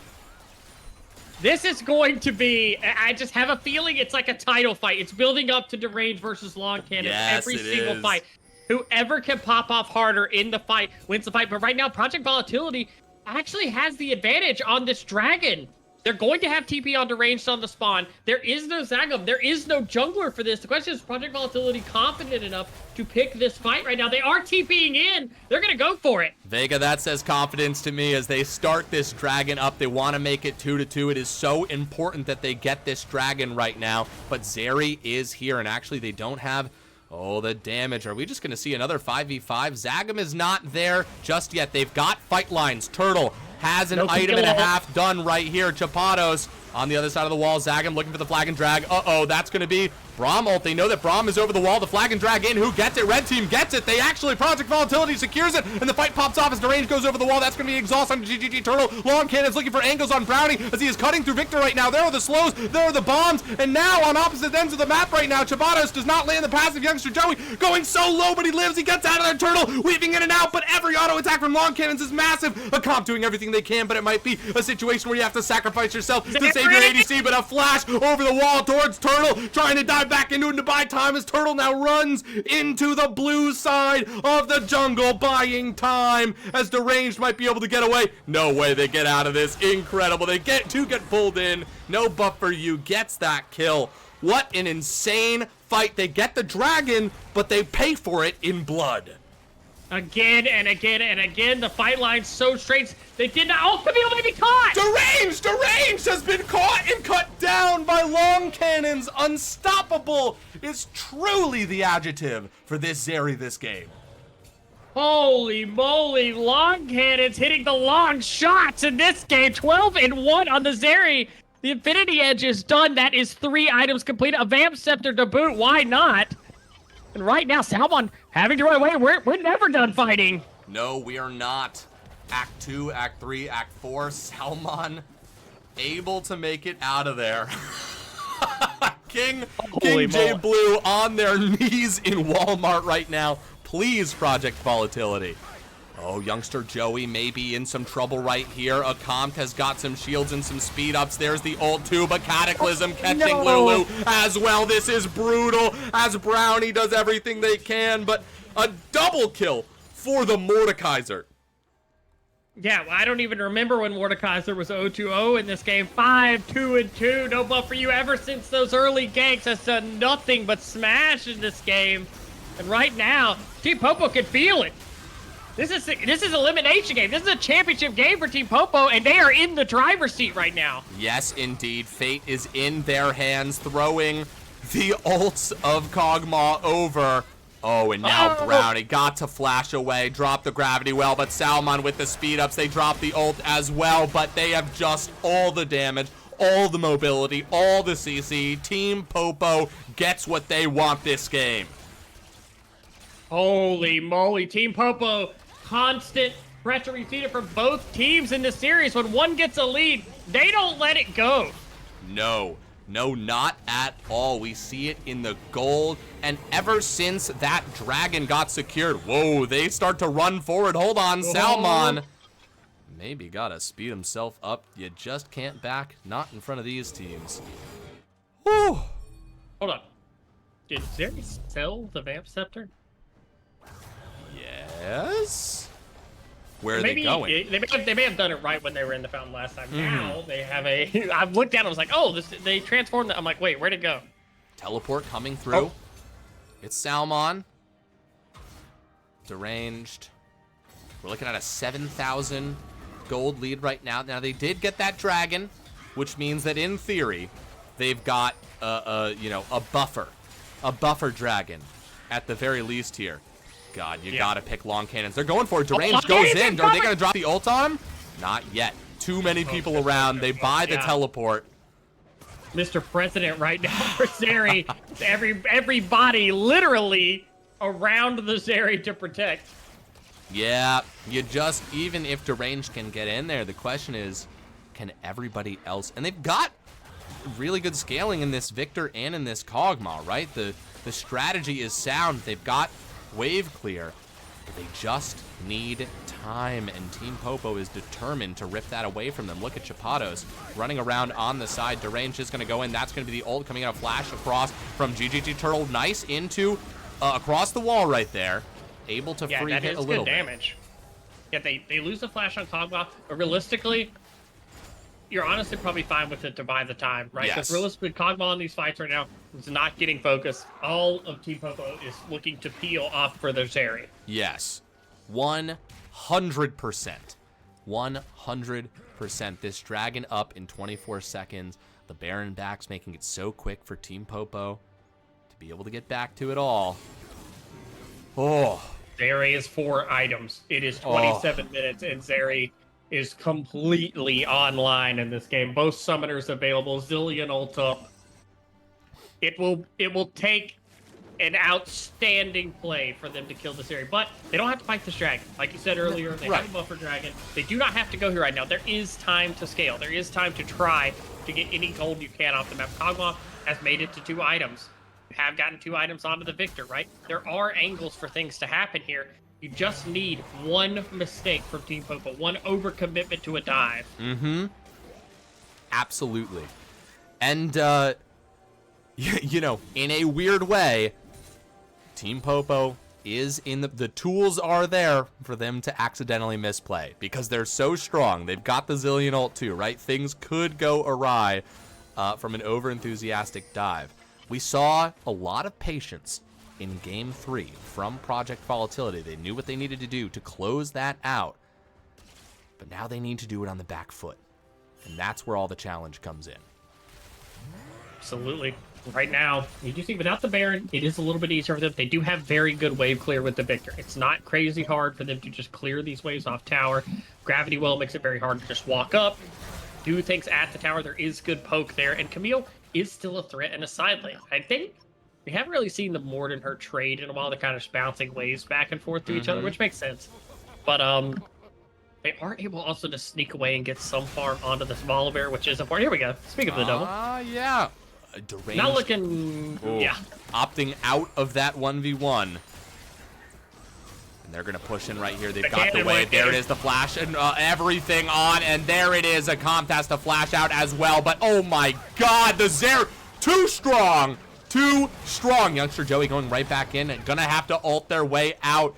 Look at the damage ripping through. Long Cannons has earned this ban all 3 games before this. I just can't stop thinking about the fact this probably should have stayed on the ban list. Long Cannons has been popping off here. Great rotation around to the mid lane.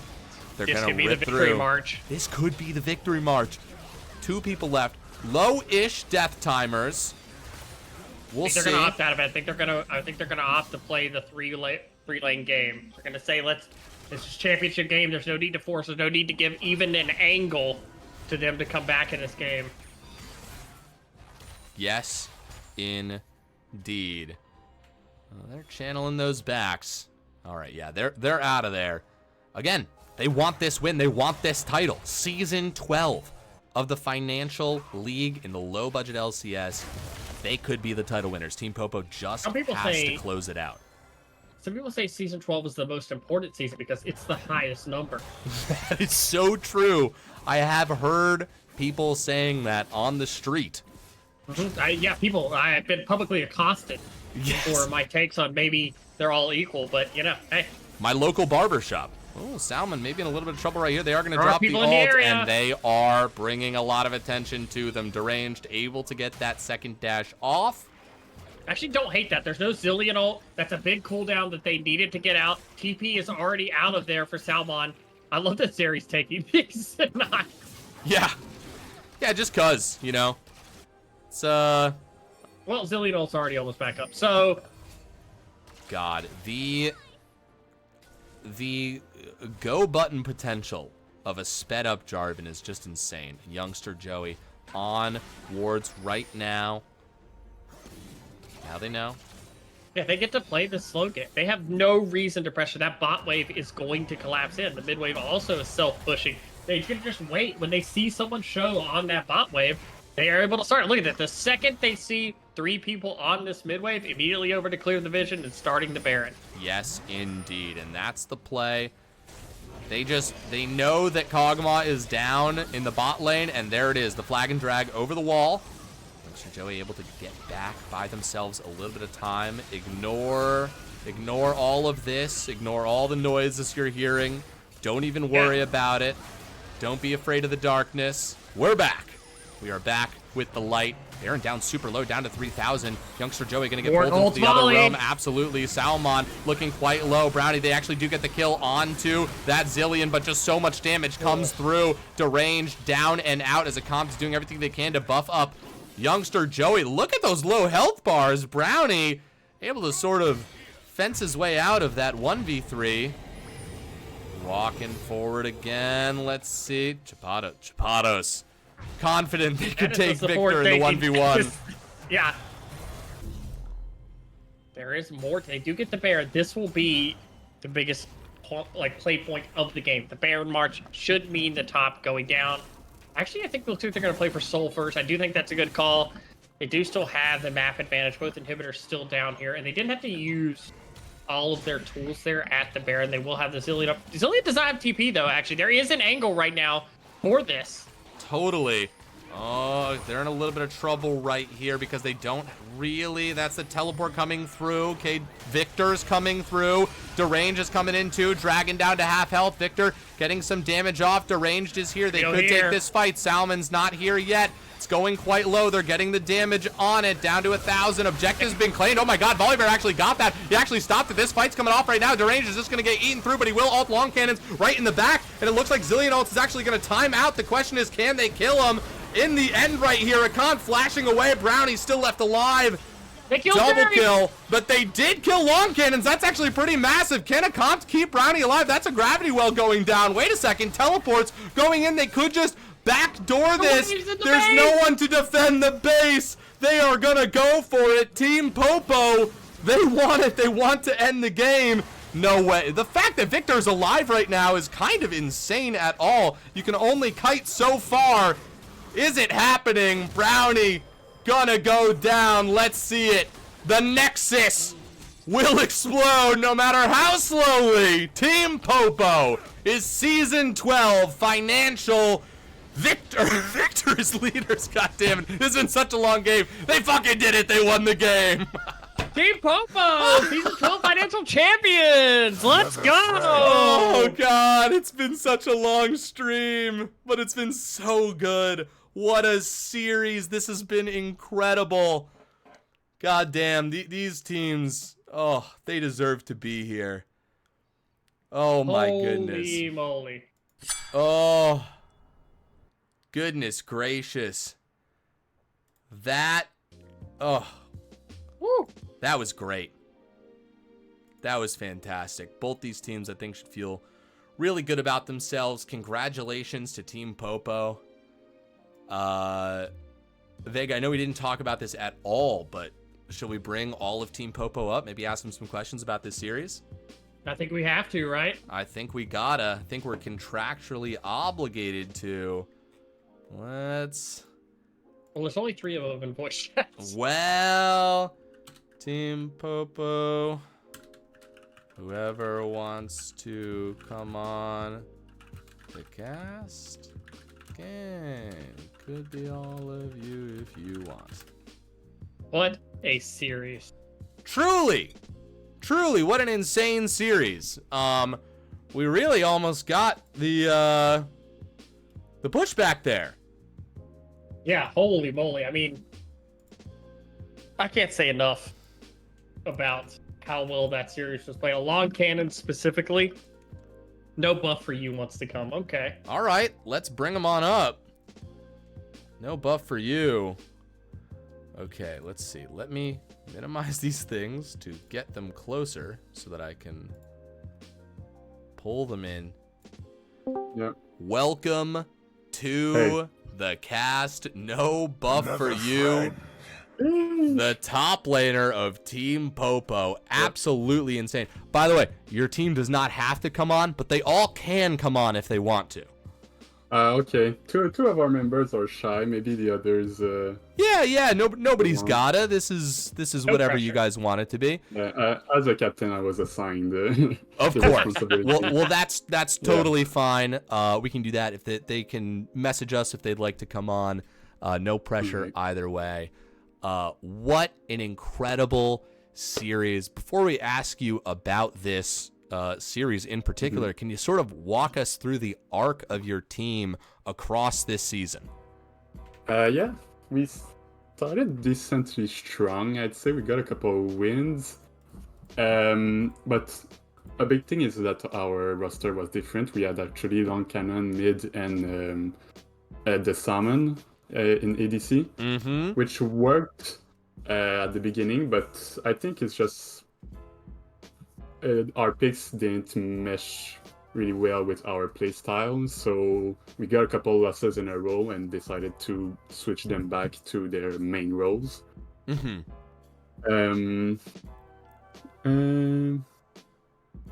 Sorry, I just got a message, but I don't know if they actually want to be dragged in or not. The other people in the voice chat, I think they might want to chat at us in the salmon.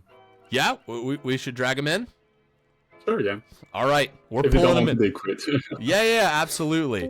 All right, we are pulling Chapados and the Salmon in. If you guys don't want to be here, feel free to leave. We are not holding you here against your will. And can you confirm that you guys aren't hostages? Can you read it off of this note that I'm showing you? We're not hostages. Say it more convincingly, Salmon. Yeah. I think even Zagam can come in. Proof that I have kidnapped these people. Yeah, Zagam's down there too. We can bring Zagam. Zagam's down there too? Okay. Yeah. Okay. Excellent, Zagam. Here we go. We're getting the full crew. What's up, boys? Love it. Oh, beautiful. All right, folks. We're kind of gonna throw some questions out there. Feel free to interrupt each other. Someone can step up and take it however they'd like to do this. Or maybe we can make it pointed. No buff for you. You were laning against Deranged 4 games in a row. Talk us through that. There's a lot of attention on this matchup in the top lane. Guys are both top tier top laners. How much research went into this? Had you guys seen the Camille? Were you fine with the Camille? You never ended up banning this thing. You were just like, keep playing it. How'd that factor into your plans? Yeah, we watched the stream, the games that they were streamed. We also scouted his OP point in GG, so we knew what we wanted to ban or not. Usually it was mainly the Aurelia. He seems to be he is a very aggressive laner, right? So it's his most popular champion, so we wanted the Aurelia out. As for Camille, I was pretty confident into matching into her. The first game I went with the Shen. It's a losing matchup, but I just tried to not bleed too much and play for the team fights. Basically, the goal was to keep Long Cannon alive. The other games, I was able to play a little bit more aggressively with the Urgot, which is a matchup I was pretty confident in, and the Mordekaiser, which was fine. I died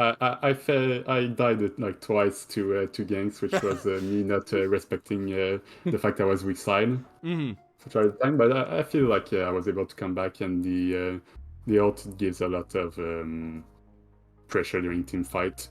I ulted I think twice on the Kog'Maw and was able to remove him from the team fight, so that was pretty good.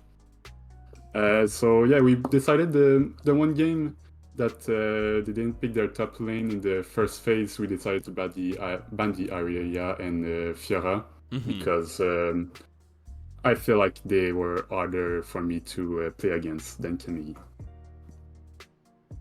That's pretty much it.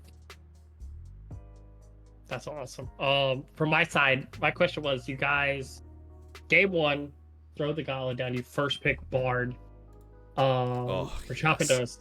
Like obviously, looked up you guys a little bit before the game. Just asking, I know you're a Bard player, but was it like just confidence that you're like, I'm confident enough on Bard that I don't care what they pick, or had you like researched their champ pool and you were like, I don't think he plays anything that's going to counter me, or which was it? Because like obviously the Bard pick was hugely impactful over the next 2 games. It ended up pulling bans.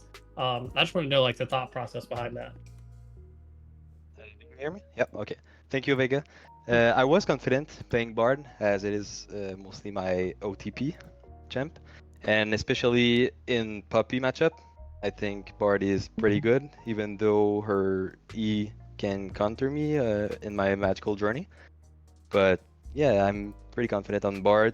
A few matchup I have harder time, like Thresh, and this is mainly why we banned him all the games. But yeah, I like Bard, and Bard is OP. Yeah, man, you definitely made a really good argument for Bard being OP. You just lived in any other lane for those games. You were just all over the place. Excellent. Chat wants us to ask you about the Tyler 1 incident. I did see that. Yeah, what happened with Tyler 1, man? It was a rough night. Like my 6 games, first time diamond playoff. So yeah, I choked, and Tyler 1 was mad about me. Yeah. Well, you know what? You didn't choke here, and I might be biased, but this is a little bit more important than Tyler. If Tyler 1 wants to come in and crush the low budget LCS, he can do that for sure. But as it stands, you're the champion today. How long, just speaking of other experience, how long have you guys been playing together? How did this team come together? How'd you find us? We'll have been playing together for close to 10 years, I think, next year. Holy shit! That is awesome. Yeah. We stumbled upon a TikTok from David. Oh! Yeah. Wonderful. And that's what got us into it. And we're like, yeah, that sounds fun. Incredible. That's perfect. All right. Well, we're glad to have you guys. Well, hot damn, such a wild series. Congratulations once again on the win. Before we let you guys go, is there anything that you guys want to say to the fans at home? Just anything you want to declare about your season? Just to help things move along smoothly, I'll call y'all out. And no is an acceptable answer, by the way. You don't have to say something. Chapados, what you got? My mic. On my HyperX. Listen, a man of few words, okay. Man of silence. All right, yeah, go for it. Oh, I'm fine. All right. Yeah, thank you both of you for casting us. It was awesome. And thank you everyone who participated in the chat. And my team. I think it's our last season together. Oh, yeah. That's really double congratulations, guys. That's great. Thank you, Legends. And moving on, no buff. Yeah, sure. Yeah, thank you for the community. It's a really awesome community, and we are really happy to have stumbled upon it. We were kind of sad, as I said in a previous interview, to come so close to winning in Season 10 and falling short, so it feels pretty good to get the win this time. Especially since, it's, as Chapada said, it's probably going to be our last LBLCS season. So, yeah, I'm really happy to have discovered this awesome community. Thanks to everyone that supported us and my teammates for being awesome people. Salmon, you're up next. I'll start by saying GG to Project Volatility. They had me stressed after that 3rd game. That padding by Youngster Joey to bot lane in like 3 minutes was fucked up. Yep, fair comment. Yeah, fair. But yeah, GG's, it was really fun, and we had a blast this season playing with all the teams. And I think everyone is such a good sport. Makes it really fun. Thank you for wanted our redemption for against Team Fried Chicken, but we didn't have. But yeah, thank you. Last but not least, Zagam. I've got two shout outs to say. So the first one is to you, casters. Thanks a lot. It's really nice to look at our games afterwards, and it kind of hypes up the LBLCS in my opinion. And my second shout out is to our fans who followed us through the season. Every game they were there. So shout out to our fans. Thank you. Well, shucks, man. We really appreciate that. Well, you guys just all seem so nice. Really, truly, it was a pleasure casting this game, watching you guys play. You helped us tell an incredible story up here. Congratulations. Have a wonderful rest of your night. You will be receiving your reward, which is a Discord tag, which you will be given later. But for as long as you live, and as long as there is an internet and Discord and we have the ability, you will have this tag as proof of your accomplishments, not just tonight, but across this entire season. So once again, congratulations. Thank you. Thank you very much. Have a good night. You Bye, as guys. well. Bye. Good night. Thank you. Bye. Bye. God damn, they are so nice. What wonderful people. What the hell? I kind of just want to hang out with them. I was like, you're gonna make me tear up all these nice things you're saying. Like, Jesus. oh my gosh, like. Oh, wow. All right. Well, hot damn, dude. What a wild series. We're definitely gonna raid Captain Flowers, but before we do that, so stick around if you'd like any of that. But Vega, this has been once again an incredible roller coaster. We've done it again. It's so much fun casting with you. Is there anything that you would like to say to the good people at home? Just shout out to both the teams tonight, obviously Project Volatility and Team Popo. Amazing series, amazing people. All 10 people in this series are amazing people to interact with in the community. And just congratulations, Team Popo, and thanks to the community. You guys have been wonderful this year. It's great to see another year of growth and so many new faces, so many new people. From casters to admins to players to people just who like hanging out in the Discord and, you know, interacting with us and things like that. Just thank you for all the wonderful people here and everybody who works to make this possible every year. I've finally been here 3 seasons. I finally feel completely at home here. Yes. And yeah, I can't wait to see all the finals from all the other groups. I know they'll be equally as exciting, but thank you guys for spending your time with us, your nights, your weekends, your after work time, you know, your free time. And thank you, LaChance, again for another wonderful season casting together. I couldn't ask for a better casting partner. Dude, my absolute pleasure. Everything you said times 2 right back at you. Especially thank you to you guys. It is like truly your time is precious and valuable, and the fact that you spend any of it at all with us, we really appreciate. This has been such a fun stream tonight. You know, fucking record numbers. A whole bunch of people showed up.